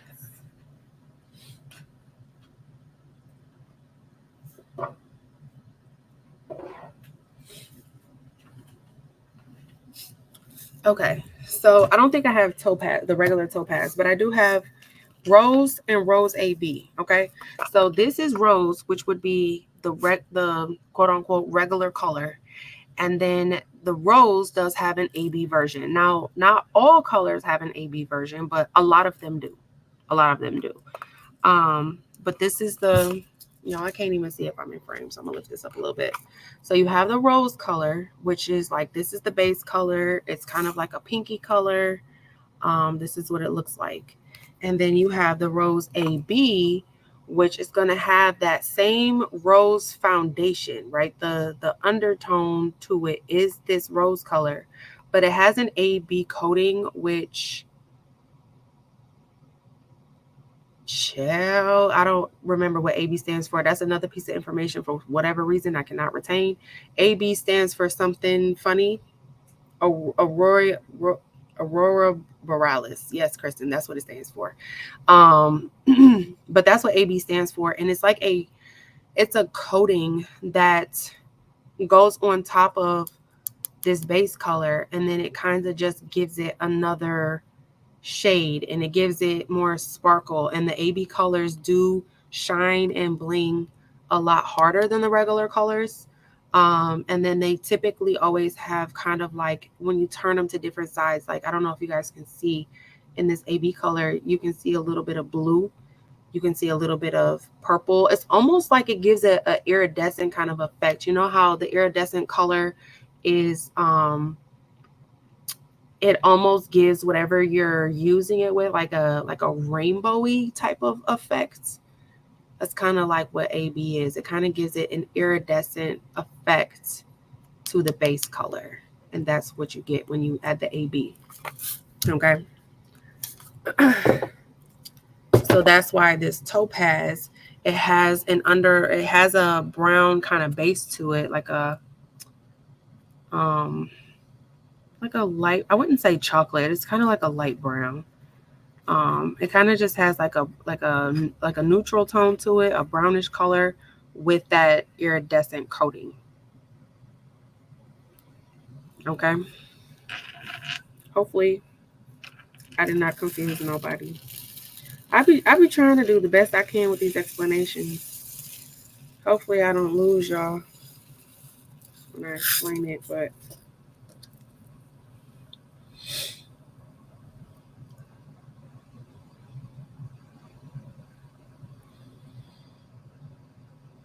I'm not understanding how her rubbing is making the bling stay on the correct side. Okay, so Shikashay, basically, okay, this is kind of hard to explain, but I'm gonna try to do my best. When you're putting the stones or rubbing them in a circular motion, and the reason why you should pour a decent amount of stones. So as you can see, I poured a lot of stones. So when you're rubbing them in the circular motion, you're rubbing the stones. One, they're rubbing up against each other, but two, they're also kind of rubbing up against the template. And the way that the stones are shaped, the reason why they lay flat into the holes that way is because, and I'm gonna try to show you the best I can, but if you look at this rhinestone, the way that it's shaped, the bottom of it is flat. If you were to turn a stone upside down, it's not going to lay flat because the way of the shape of the stone, it's almost like the actual shape of the rhinestone. It goes up like this, and then the very top is flat. I believe that's the best way I can kind of explain it. It's like the sides of it are angled and then it goes flat. And because it's not completely flat, when you're continuously rubbing it in the circular motion, it's not going to stay in the hole because it's not the correct shape, because it has that angle to it at the top. Whereas when it finally flips over to the flat side, it does stay in the hole because the bottom part of the rhinestone is round and it's the same size round as the hole that it's falling into. So it's like it just meshes, like it just matches, like almost like you're clicking Legos together, right? If it doesn't fit, or like a puzzle piece, if you're trying to put a puzzle piece in there and the shapes are different, they're not going to click naturally. But when you find that puzzle piece that goes to that, you know, they go next to each other, they go in kind of effortlessly. That's why they fall into the holes the way that they should be, because your hole should be the same size as the bottom of the rhinestone. And that's why once it finally connects and they meet each other, they just stay. Hopefully, I did not confuse anybody.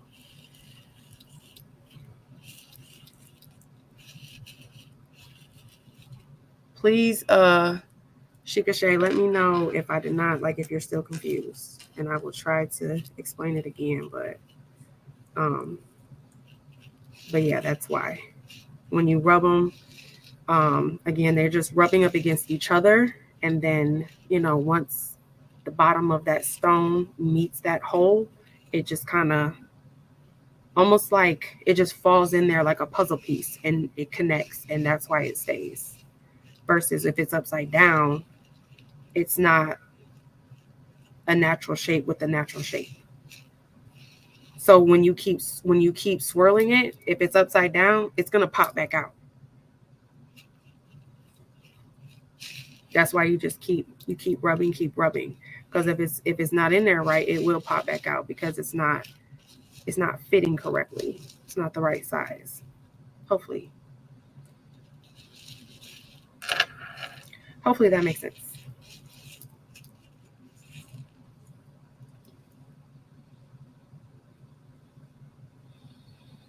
Oh, thank you, Eve. I have only learned from the best, okay? I have amazing teachers out here.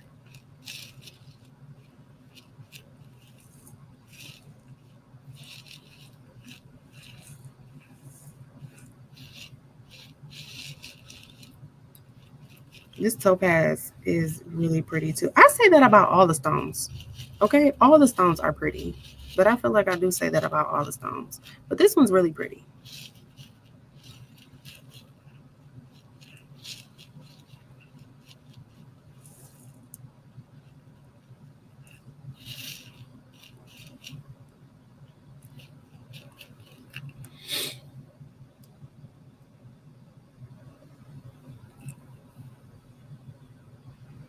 Thank you, guys. Thank you. Thank you.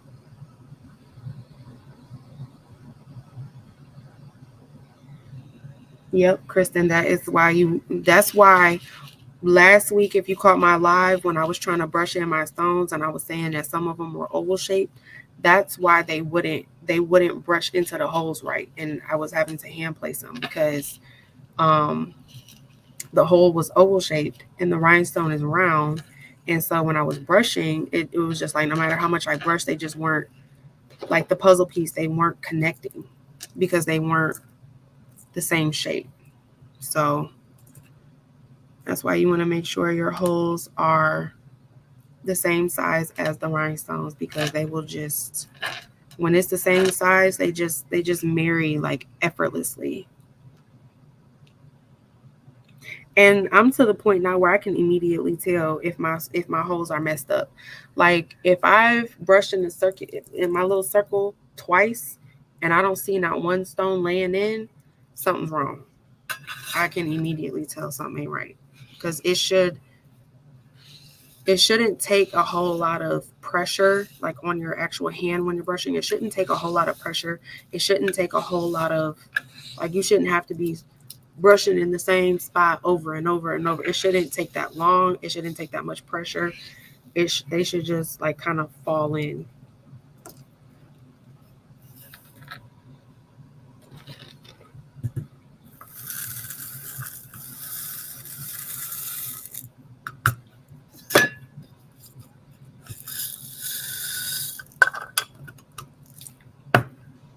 Alrighty.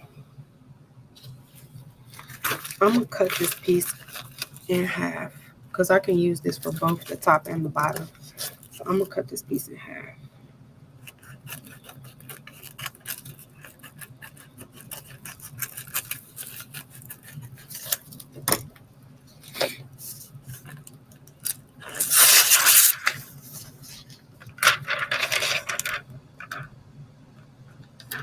Oh, Stacy, don't be afraid. It's fun. And the fact that you're here watching this live, you're kind of seeing how to do it, and at least you won't be like me, okay? Because my rhinestone starter video was pretty silly, to say the least. I ain't have the right brush. I wasn't cutting my flock on the right setting. Oh, cut settings. I haven't talked about that yet. That's also kind of really important. Seeing is how I struggle. I don't struggle anymore with my Romeo, but baby, Cricket, Cricket, and Rhinestones do not go together real bad. We don't. Me and Cricket can do. Now, let me not say Cricket too loud, because every time I mention Cricket name, he get to acting crazy. But Cricket, and Rhinestones, we don't go together at all. I do not cut my rhinestones with my Cricket machine. Now, that's not to say it can't be done. There are a lot of people who are able to successfully cut flock with, hold on, I'm losing track of what I'm doing. This goes, that was the top. Because y'all, I got so many colors over here, I done lost track of what I was doing. Okay, this one's going to be the bottom part. Let me get my plate.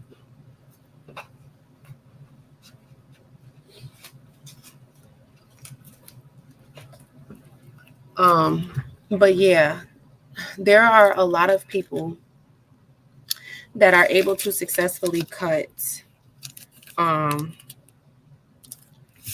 And the reason I'm doing this, I'm just using some painter's tape because, so I just brushed in this part of the template, I brushed in this part of the template, which is at the top. Now I need to brush in this part, which is going to be a different color. And because, when you lay your stones down, sometimes they go everywhere, and I don't want my stones to go into these holes here. Hold on one second.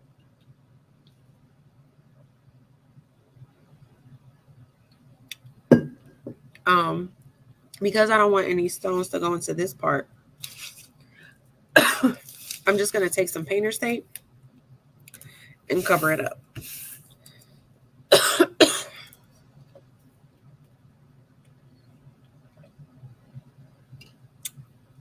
Oh my gosh.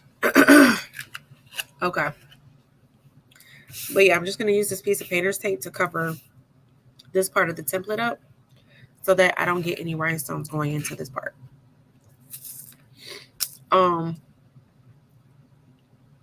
But yes, cut settings. So when I was using my Cricut machine, so when I first started doing rhinestones, I was cutting with my Cricut.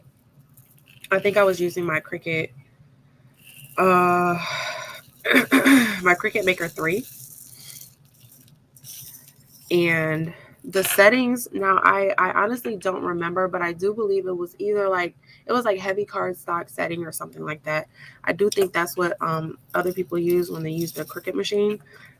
The issue that I was always having was that my holes never actually cut all the way through.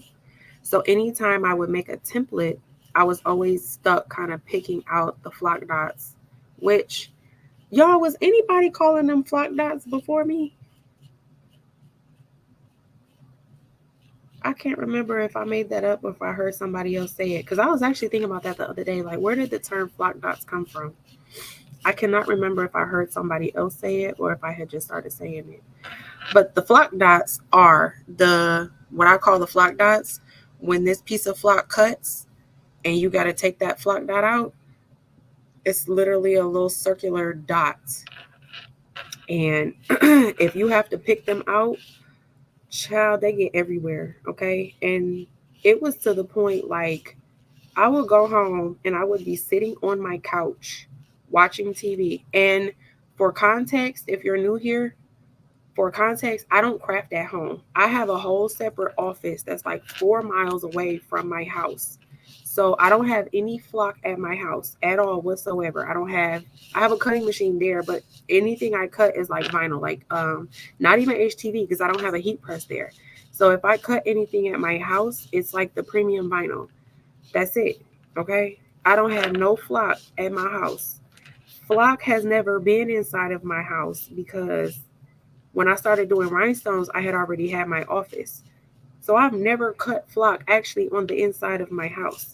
Yet somehow I'm sitting on the couch one day watching TV and I look down and there's a flock dot on the arm of my couch. And I'm like, how the heck did you get here? Those little flock dots, I've seen them in my car. I've seen them, I've had them in my hair before. You know, I go to wrap my hair at night and I'm brushing it and there's a flock dot, you know, stuck to a strand of my hair. They get everywhere when you have to like physically pick the dots out of it. They get everywhere. So that was like really, really stressing me out. And I wasn't able to fully cut the flock all the way through. So I was always having to pick out like a lot of dots on my templates when I was using my Cricut. And then I got the Siser Romeo and I've never had that problem. So my Siser Romeo always cuts my templates all the way through.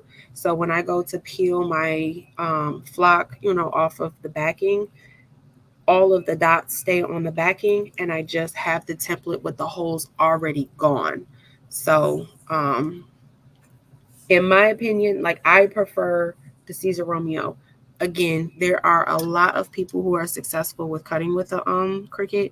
You guys, if anybody is like in the chat is successful with cutting with a Cricut, can you drop your settings? Because I do know Cricut is still kind of like the most popular cutting machine. But for my Siser Romeo, my settings, I cut on a mat. And also, settings differ if you are using a mat versus if you're not using a mat. That's also very important. Okay. So if you do not like to use a mat and you use my settings, you're probably going to cut straight through everything because my settings are pretty high. But like I said, I use a mat. So my settings are I use 10 speed with 65 force. And I actually just had to up it to 68 because I think my blade is getting a little dull.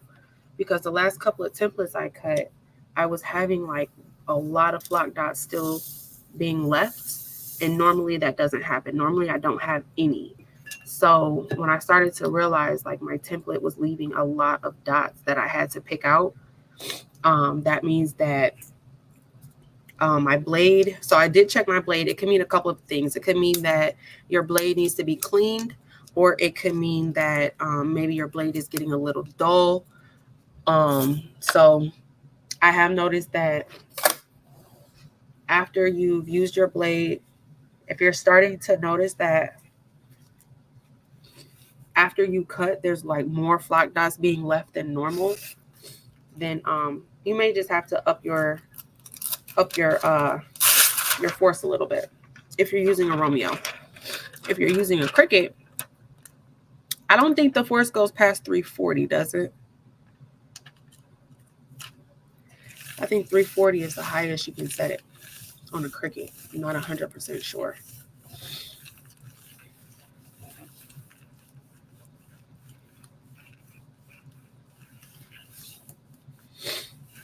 But yeah, I've never successfully been able to cut flock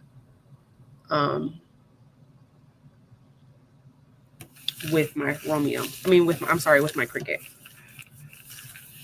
And then ever since I got the Romeo and I never had any issues with the flock dots, I've never gone back. You could not pay me to cut flock with a Cricut.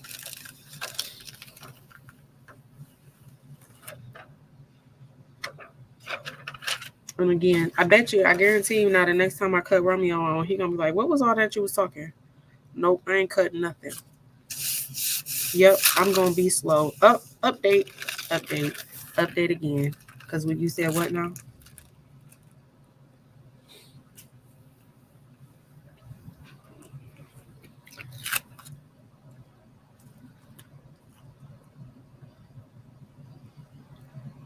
look through, hold on, some of these comments. What's the name of the tool used to collect these? Right, this is it's a scooper. Again, I got it from Eve from the baby's booty. But yeah, you just kind of push it into here, and then they all fall into this little circular thing, and then you just dump it out into there. It's just a Bling scoop. A Bling scoop from the baby's booty. I'll link this in the description box as well.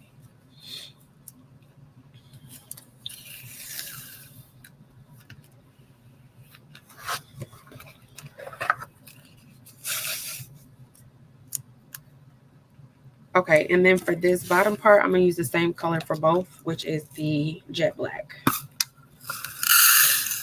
Surprisingly, I will say, like, when it comes to rhinestones, because I don't know if you guys use a whole lot of vinyl, but when it comes to vinyl, a lot of the times, especially puff, if you do like tone on tone, like you put orange puff on an orange shirt, it just looks so good. I know that there was, like, when you embroider, a lot of people were doing that as well. Or maybe it was just a shirt. It wasn't actually a tone. I don't know. Y'all don't know nothing about embroidery. Let me be quiet. But I have put, like, use vinyl, the tone on tone vinyl, and it looks really, really good. The same holds true for rhinestones.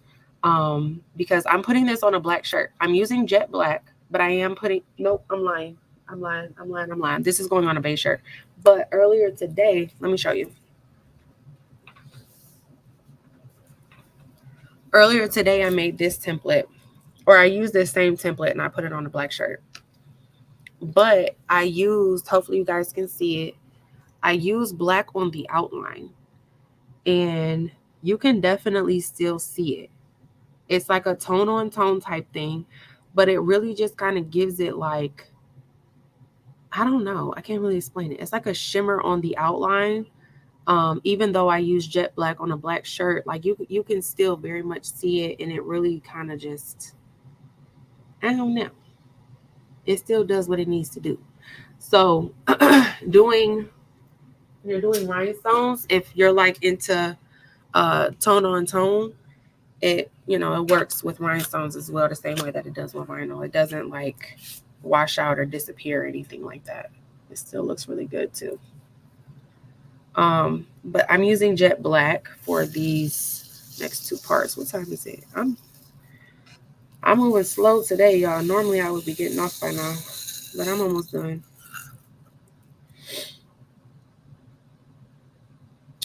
Because I'm trying to look at the comments as well.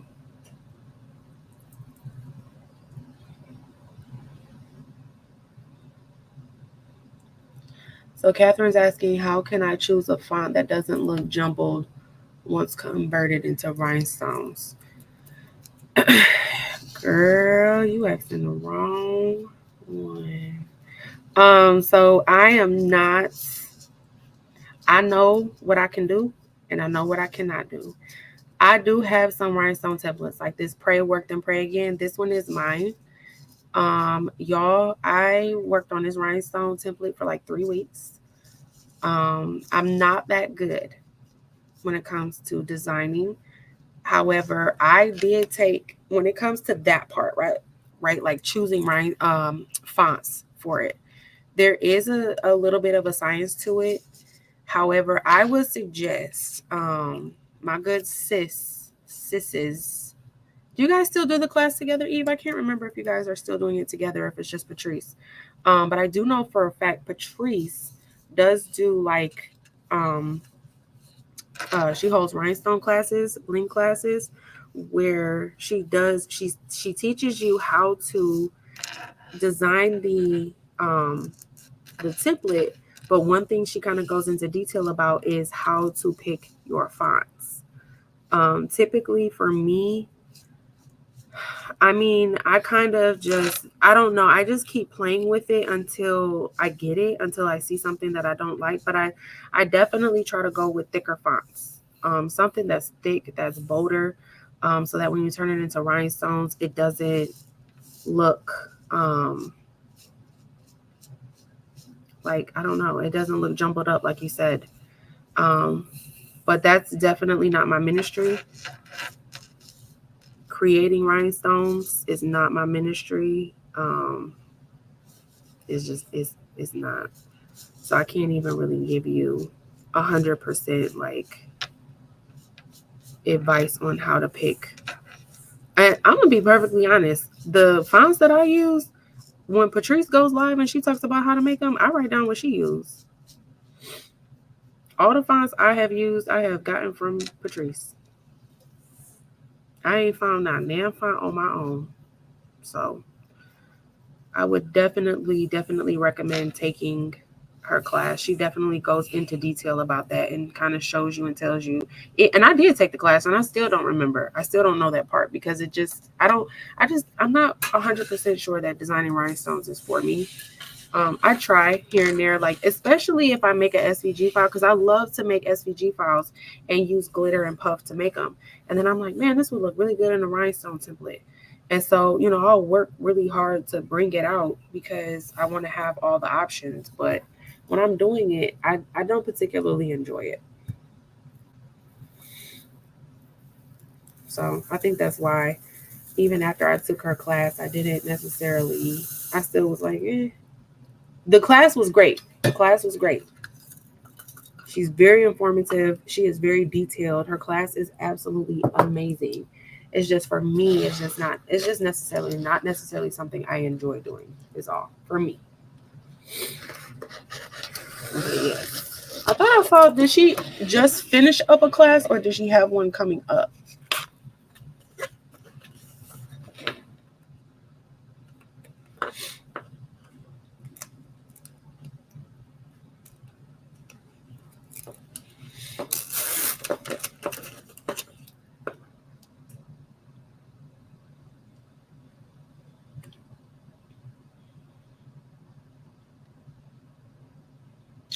I've been watching her channel for a few months now. Inspired me to make rhinestone shirts. The first was a mix after I made a for friends and family. I love it. Oh, recipe 59. I'm glad you kept at it. I'm so glad. Again, the first time I did rhinestones, my actual shirt. Oh, I'm missing 2 stones here. My actual shirt came out good, but the whole process was a mess. It was a mess, child. But yeah, once I got it, and that was the first time I went live with Patrice. She was teaching me how to rhinestone, and that was a mess. And then I think like maybe the second time I did it, I went live, and then my entire template was cut wrong, and I had to hand place them by hand, kind of like I did last week, but it was even worse. I couldn't get not one single stone to brush in, so I ended up spending, I think it was like 2 hours on live, just running my mouth, hand placing stones. And I remember somebody had came into the comment section and was like, what happened? Why is she placing all these stones by hand? But yeah, it's definitely something. If you enjoy stuff like this, like if maybe brushing in stones is soothing to you, like I think you would enjoy rhinestoning. If you're the type of person where you need a quick craft, like you need something quick, fast, you need to be done quickly, things like that, then Bling may not be for you. But if you don't enjoy, or if you do enjoy just the the actual crafting part of it, then Bling is I love it. And I always love the outcome. And I've gifted like a lot of templates. I think last year, like I asked my mom what she wanted. It was either for her birthday or for Christmas. And she was like, I just want a bunch of shirts.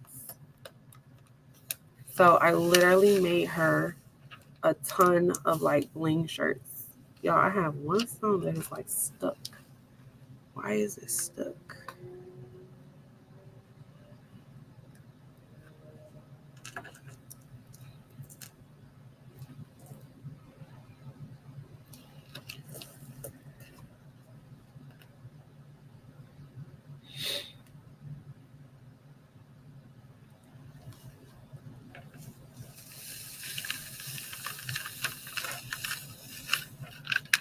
Oh, Marilyn, you think I coined the term the flock dots?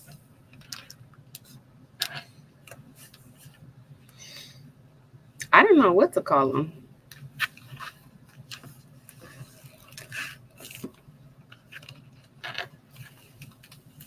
But I do know when I was using that Cricut, they were everywhere. Like, I'm not even joking. I had flock dots in my hair before. And it's because, you know, I had to, okay, what is happening? It was because I had to pick them out. And it was like when you go to pick them out, because, you know, I use my finger. When I go to pick them out, they would just kind of get everywhere, like all over my fingers and stuff. Where's my braid?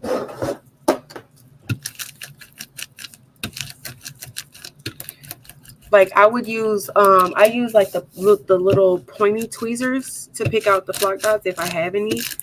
And what I would do is I would be able to pick out like 10 of the dots with my tweezers before I had to clean off my tweezers.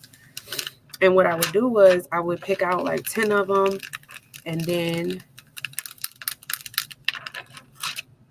okay, I don't know why these rhinestones do not want to stick to this ATM mask. I would pick out like 10 of them with the with the tweezers, and then I would go to pick them off with my fingers. And then when I picked them off with my fingers, I would just try to like flick them into the trash can. And apparently, like, not all of them would actually land in the trash can.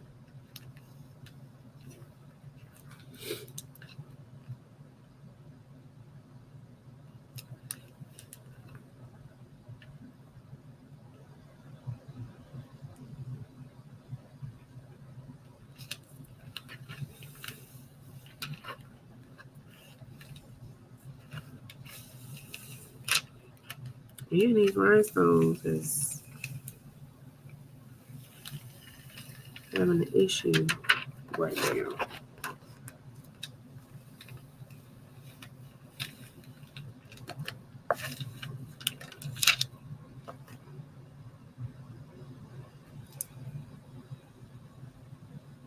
Give me 2 seconds, y'all. I just gotta get these stones out.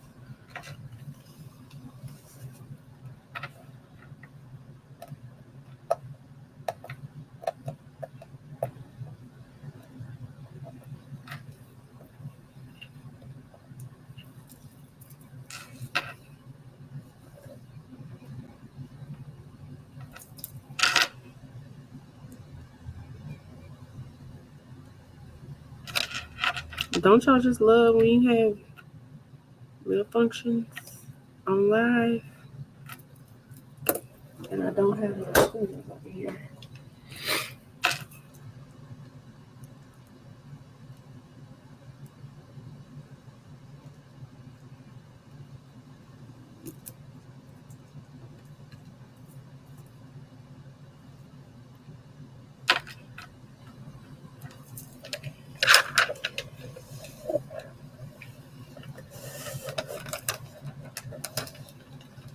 Okay.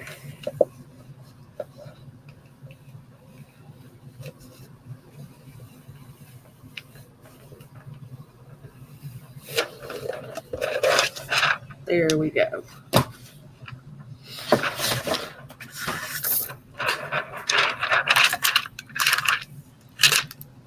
And that was the last section as well. So, all right, we are done with that.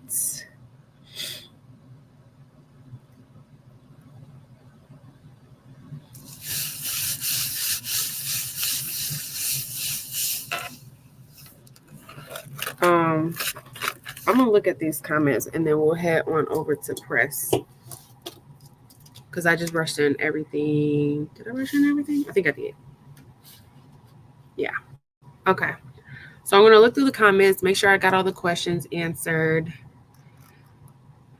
and then we'll go ahead and go over to the heat press and we'll press. Shay called them devil dots. They are. They be everywhere.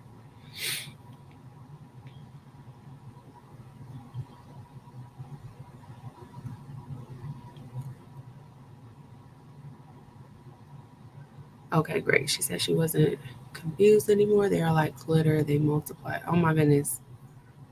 I never got into glitter, but I can only imagine. Okay, so for the Cricut settings, Shay Shay says heavy cardstock with more pressure.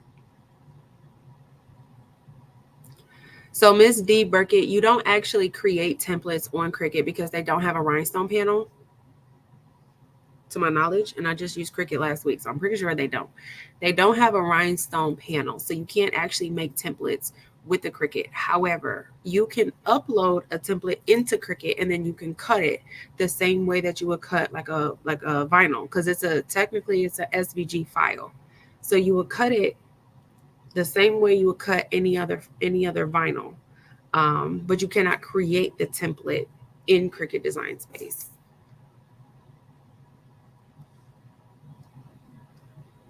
Barbara says she peels the backing off. She has a silhouette. I tried peeling the backing off when I was cutting with my Cricut as well, and that didn't work either. Geneva says medium cardstock default setting with my Cricut Maker 3.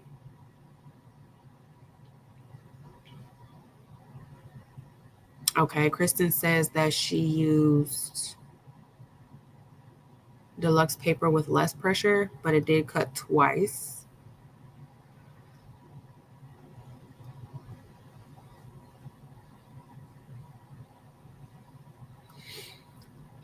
So it sounds like everybody has a little tweak to their settings. It's the Cricut, for whatever reason, the Cricut with Flock, it's one of them things that you gotta play with. Um, Same with the Romeo though. I do know that my settings are way different than Patrice's settings. Like I have heard her say her settings, and hers were lower, I think like in the 40s when she cut her Flock with the Romeo. And I cut my, but she also doesn't use a mat. But I do use a mat, and my, like I said, my speed is on 10, and then my force is on 65. Actually, just like I said, I just moved it up to 68 because I think my blade is getting a little dull.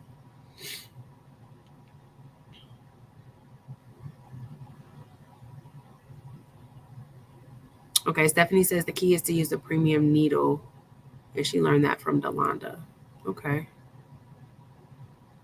I have seen the new auto press. I was eyeballing it. Thank you guys. Thank you. Thank you.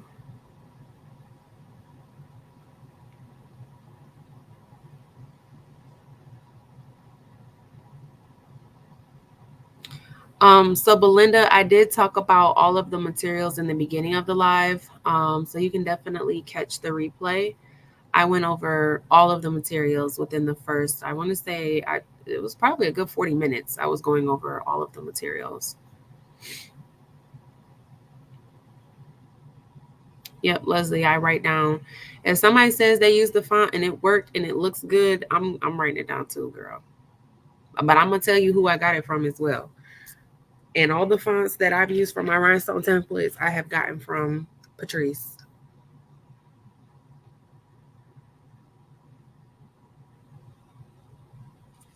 Okay. Danielle says she wanted to know the page name for the class. Eve dropped her link. It's craftableThings.com. It's classes. She has classes and templates there. And like I said, if you're trying to learn how to design rhinestone templates, she definitely, you are going to get your money's worth. Every single red cent.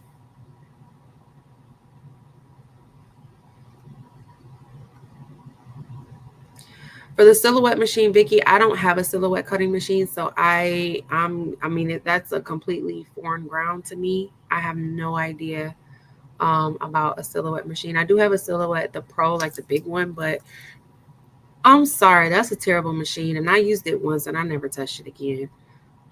So when it comes to cutting anything with a silhouette, I don't have any answers because I don't use that machine. The only two cutting machines I have used in depth is the Cricut.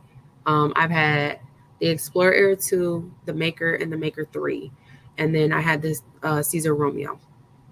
I've never used a Solo. I've never used a Graph Tech. I've never used, those are the only machines I use, Cricut and Siser. So yeah, I don't really have a whole lot of information on any of the other cutting machines. But okay, I am going to add in my iPad and we're gonna go press. Good night, Ruji. Have a good night.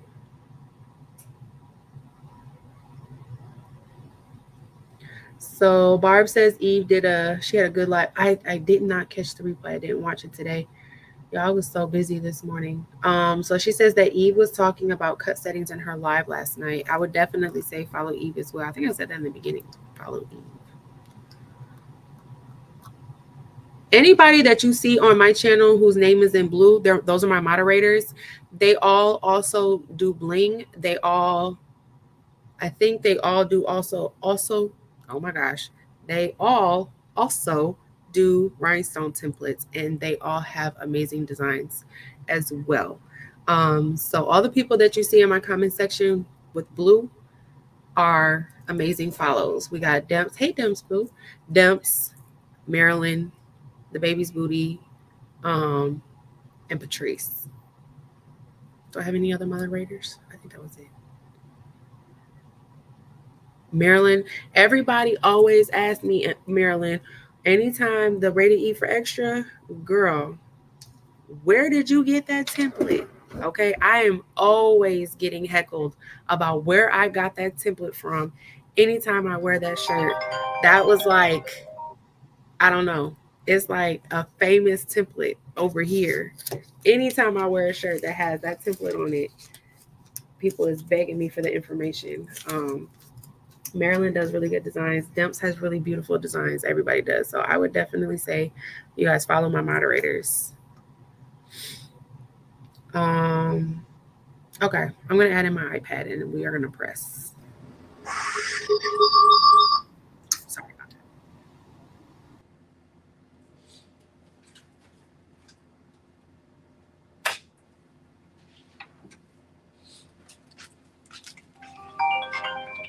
Y'all, CJ is blowing my phone up. Hold on 1 second.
Okay.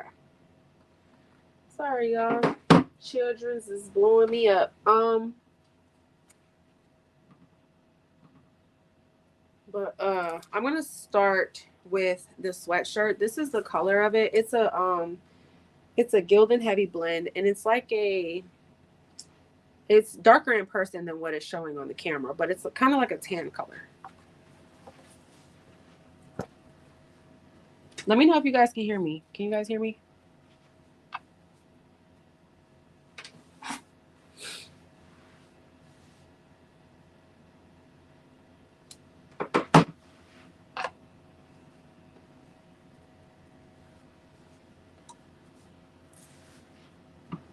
I'm gonna do a quick pre-press. So 350 for 12 seconds is what I'm gonna press every single layer on, and I'm gonna do the pre-press for that as well. The pre-press, um, I'll admit that I don't always do it. However, when you're doing rhinestones, it is important.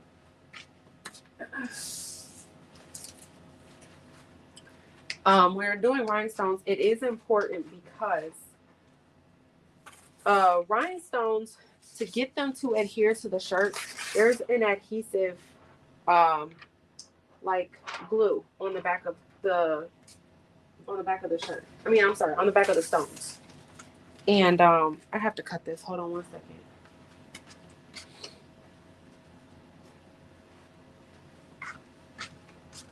But there's an adhesive backing on the rhinestones. And so essentially the heat is activating the glue that's on the back of the rhinestones to get it to stick to the shirt. If there's moisture in your shirt, like if you don't do a pre-press to get the moisture out, the moisture can affect the longevity of, the rhinestones being on the shirt. And you don't particularly want that. You want to make sure you can get a lot of wear out of it. So if you skip the pre-press, you're just kind of running the risk of moisture having been in your shirt when you press the stones, and then they don't last as long as they're supposed to. Like I said, I don't particularly sell. If I'm giving a shirt away or if I am doing an order, of course, I'm going to do everything the right way, and I do a pre-press. But I will say I'm guilty of, for the most part, when I'm making stuff myself, I don't always do it the correct way. But because this is a beginner's, that's why I showed you. I'm trying to make sure I do everything right, which I forgot to lint roll. But you are also supposed to lint roll. It's kind of one of those do as I say, not as I do type moments. That's what I say to my kids. Because I'll tell Zay, you shouldn't eat chips. You should eat healthy. Because we're trying to, Xavier's playing baseball and he wants to become a professional baseball player. And so, he's 12. He's about to hit puberty. So we're trying to explain to him the importance of eating healthy and taking care of your body. Because you want to be a professional athlete, this is what it requires. And so I'll say, like, you shouldn't eat chips. And he loves ramen noodles. You shouldn't eat that. It's not good for you. And he see me with a bag of chips and was like, but you eat chips. But you eat them. Like, okay, sir, I'm also not trying to be a professional athlete. Okay? But yeah, it's like a do as I say, not as I do. But yeah, you should lint roll and you should, especially if you're selling, you should lint roll and you should pre-press.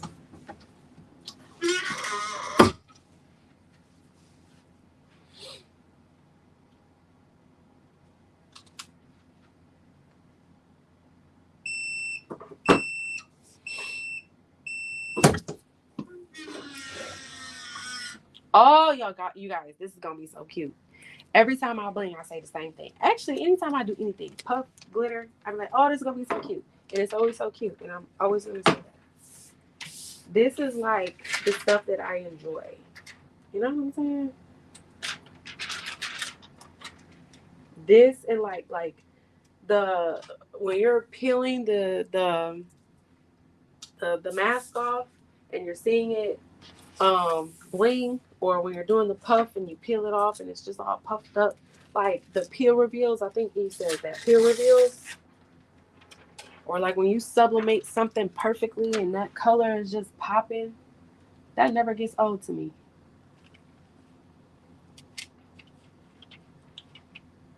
Especially with sublimation.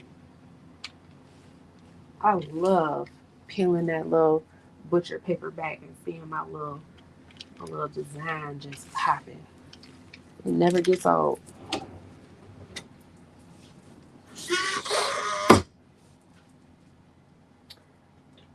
Oh, thank you, Monique. I really appreciate that. I'm not over next to my I'm not by my bell, but I'll ring it when I get over there.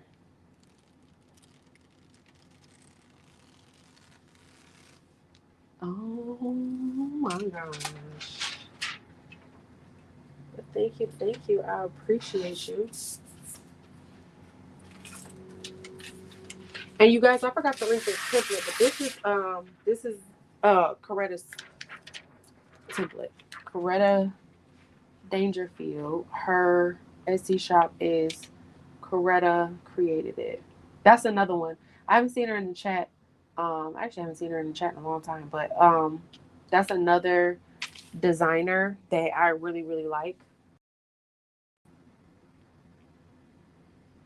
Her templates are very beautiful as well. This one is one of my favorites. I just bought this one today, but it's already one of my favorites. And then the Be Beautiful, that's also one of my favorites. I fell in love that one time we were doing a bling along and Eve used that neon purple AB when she was making that design. That was the day I fell in love with that template and the neon purple. Neon, I think it was the purple neon AB or something like that. And I bought it in the very next buy-in.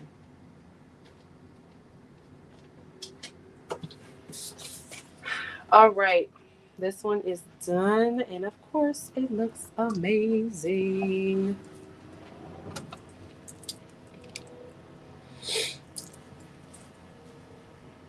Okay. Oh my gosh. These colors look so good. Okay. So we got the jet black. We got Orem Dorado on the outline. Royal Crystal at the top. And Topaz AB on the bottom. And then Got Me is also in jet black. But that looks amazing. Now I'm going to do the other one.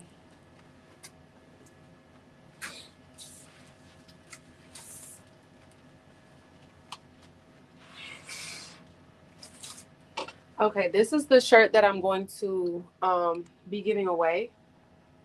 I do like to tell you guys what kind of shirt it is, just in case anybody has any allergies. I don't want y'all to say I didn't tell you, okay?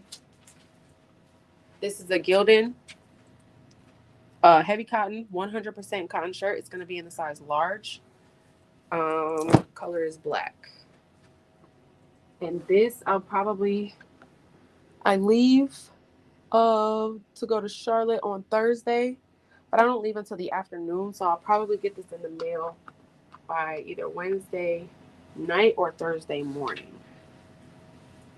This one does have lint on it, so I'm going to lint roll it.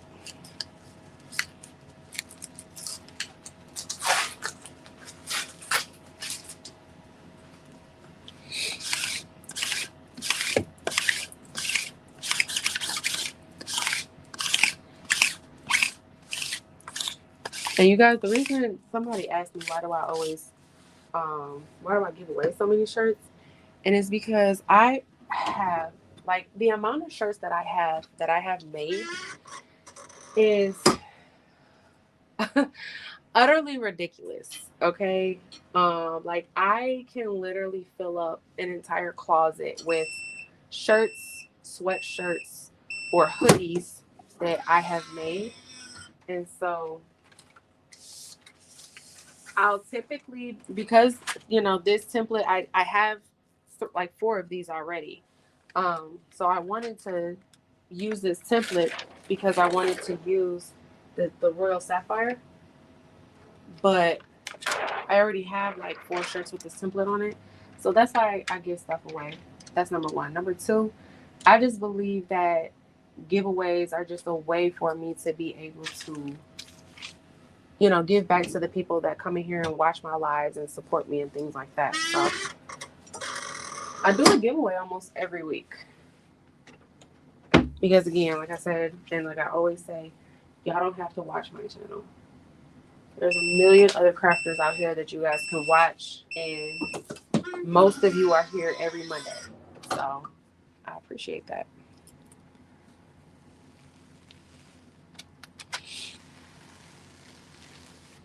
All right, that's the outline for Lavender.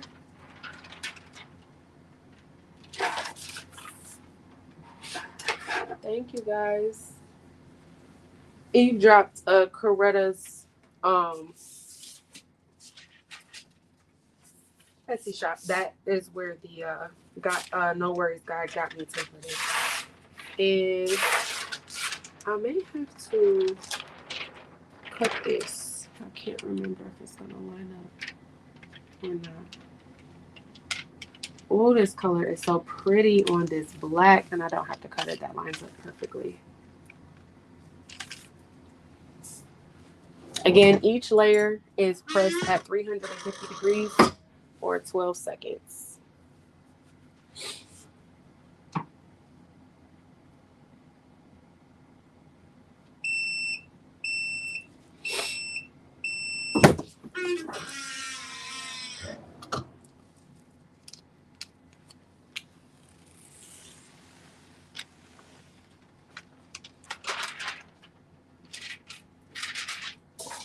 And all of these I can reuse.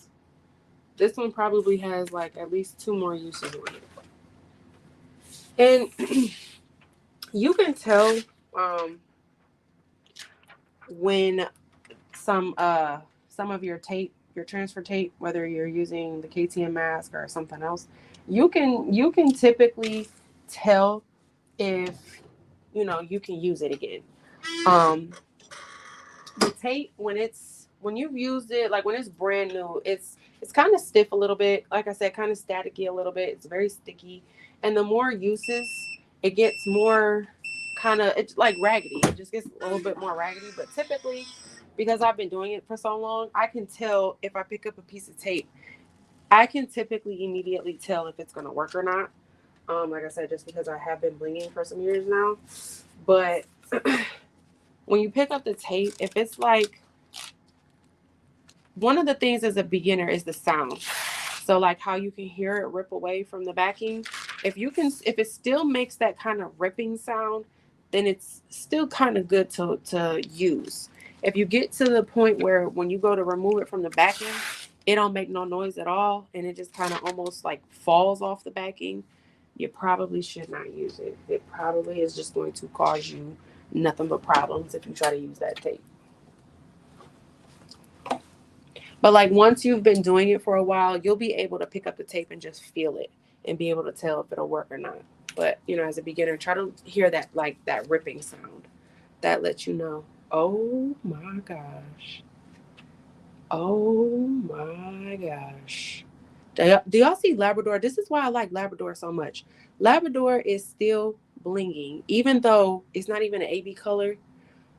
It's still be like, okay, we all blinging. What you talking about? I don't need to be an AB color to bling, because look at Labrador, still doing what it needs to do. That's why it's one of my favorite colors. But the Royal Sapphire is so pretty. Like when I turn it this way, it kind of got like a little pinky purpley to it.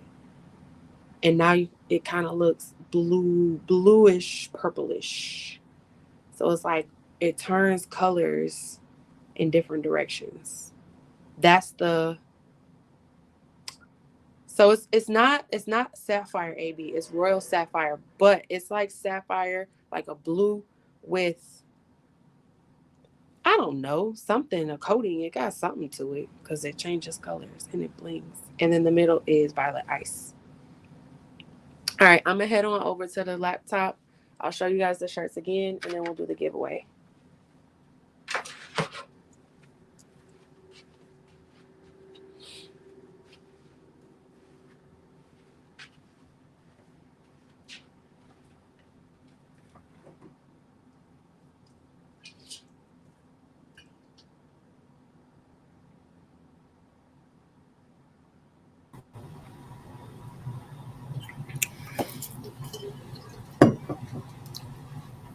All right, can you guys still hear me? I muted one of these things, but I don't remember which one. Y'all, we've been over the 2-hour mark. You know what that means, right? Lips is crusty. It's like clockwork. My lips get crusty at pretty much the 2-hour mark. I know we're a little over. We had like 2.5 hours now, but my lips been crusty for about 20 minutes. It's just y'all couldn't see my face, so I could hide it a little bit.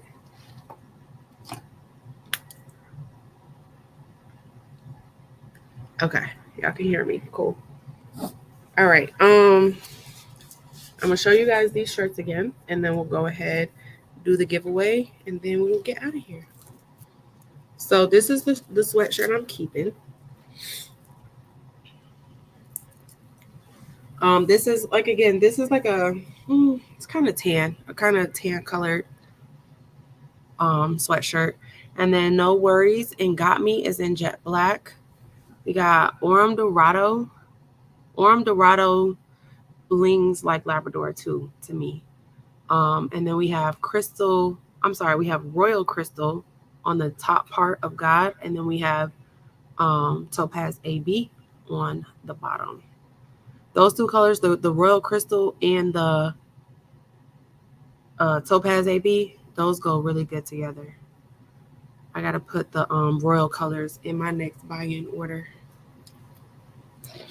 The sapphire and the, what was the other one? Crystal. The sapphire and the crystal. That's that one. And then this one is the one I'm giving away. And we got Labrador on the outline. We got Pray and Pray Again is the Royal Sapphire. And then Work in the middle is Violet Ice.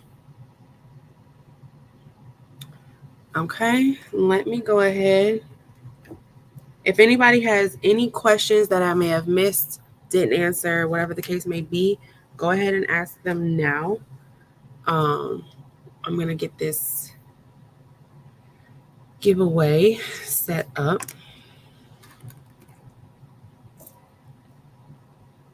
Where am I going?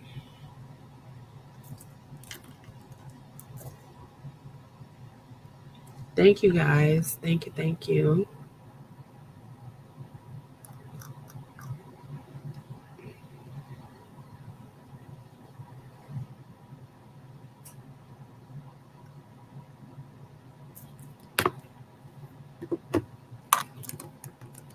Oop. Y'all, I can't spell. Lord Jesus. Okay.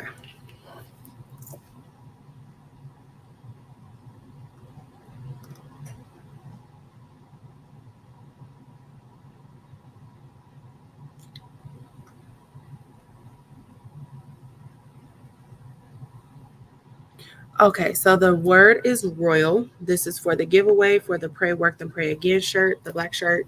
The giveaway word is royal. So you just type in the word royal in the chat, and then we will pick a winner.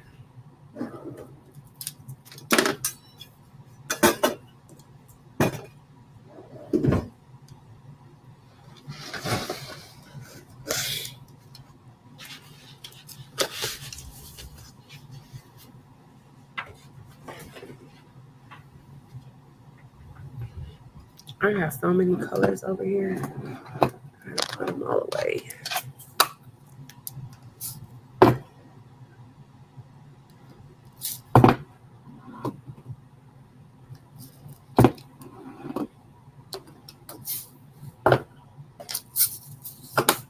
If you're just popping in, I'm doing a giveaway of this shirt. And everybody is typing in the word royal for the giveaway. And we about to get out of here. Trying to straighten up a little bit. All right, I'll give you guys a couple more seconds.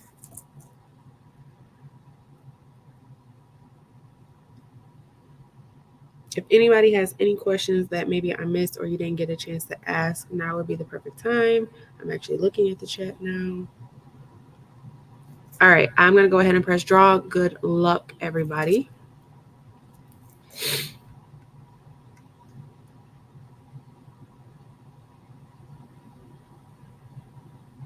Nicole Reeves, congratulations. Let me put my email address on the screen.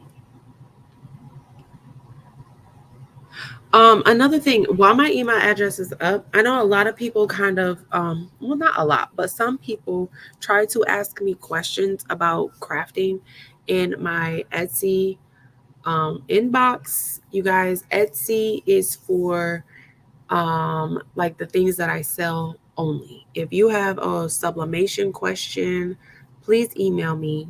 If you have any questions about anything that is not pertaining to a file or something that you purchased from me in my Etsy shop, please send me an email. The Etsy inbox is not for, hey, I want to know what time do you press, your sublimation shirt on, or how long do you press it for? Like, that's not the place to ask me those kinds of questions. 9 times out of 10, I am not going to answer. Um, if you purchase something from my Etsy shop and you have a question, yes, you can send me an inbox on Etsy. But anything outside of that, please send me an email address. I mean, please send me an email address. Please send me an email. I put my email address up here every single week. And I check my email often. So, all right, Nicole's still here. Go ahead and send me an email, Nicole, with your mailing address, and I will get this out before I leave for Charlotte on Thursday. But you guys, we are getting out of here. I appreciate you guys for being here. This is a longer live for me. I'm normally off within 2 hours. We almost reaching 3 hours. So there was a lot of information in this live. Hopefully this was helpful. Hopefully I answered a lot of questions that I'm getting for a lot of from a lot of the people that are beginners here. Like I said, I have gotten a lot of new subscribers from my Canva tutorials. And so they are beginners to the Bling world. Hopefully, I didn't confuse anybody too much. But again, if you have any questions about Bling or anything I did in this live, maybe something you missed, maybe something you don't understand, please feel free to email me. Like I said, I do check my email often. But yeah, I will see you guys next week. Next week, I'll probably be doing a Bling Fest recap. Um, I'm not even sure what kind of craft we'll be doing, but I know I'll be talking about Bling Fest. Um, your shirts are stunning. Thank you. Oh, thank you, Dave. Thank you, guys. Thank you, thank you. I really appreciate you guys. But yes, I will see those who will be at Blinkfest. I will see you guys on Friday or Saturday. For everybody else, I will see you guys next week. Y'all have a good night. Have a good week.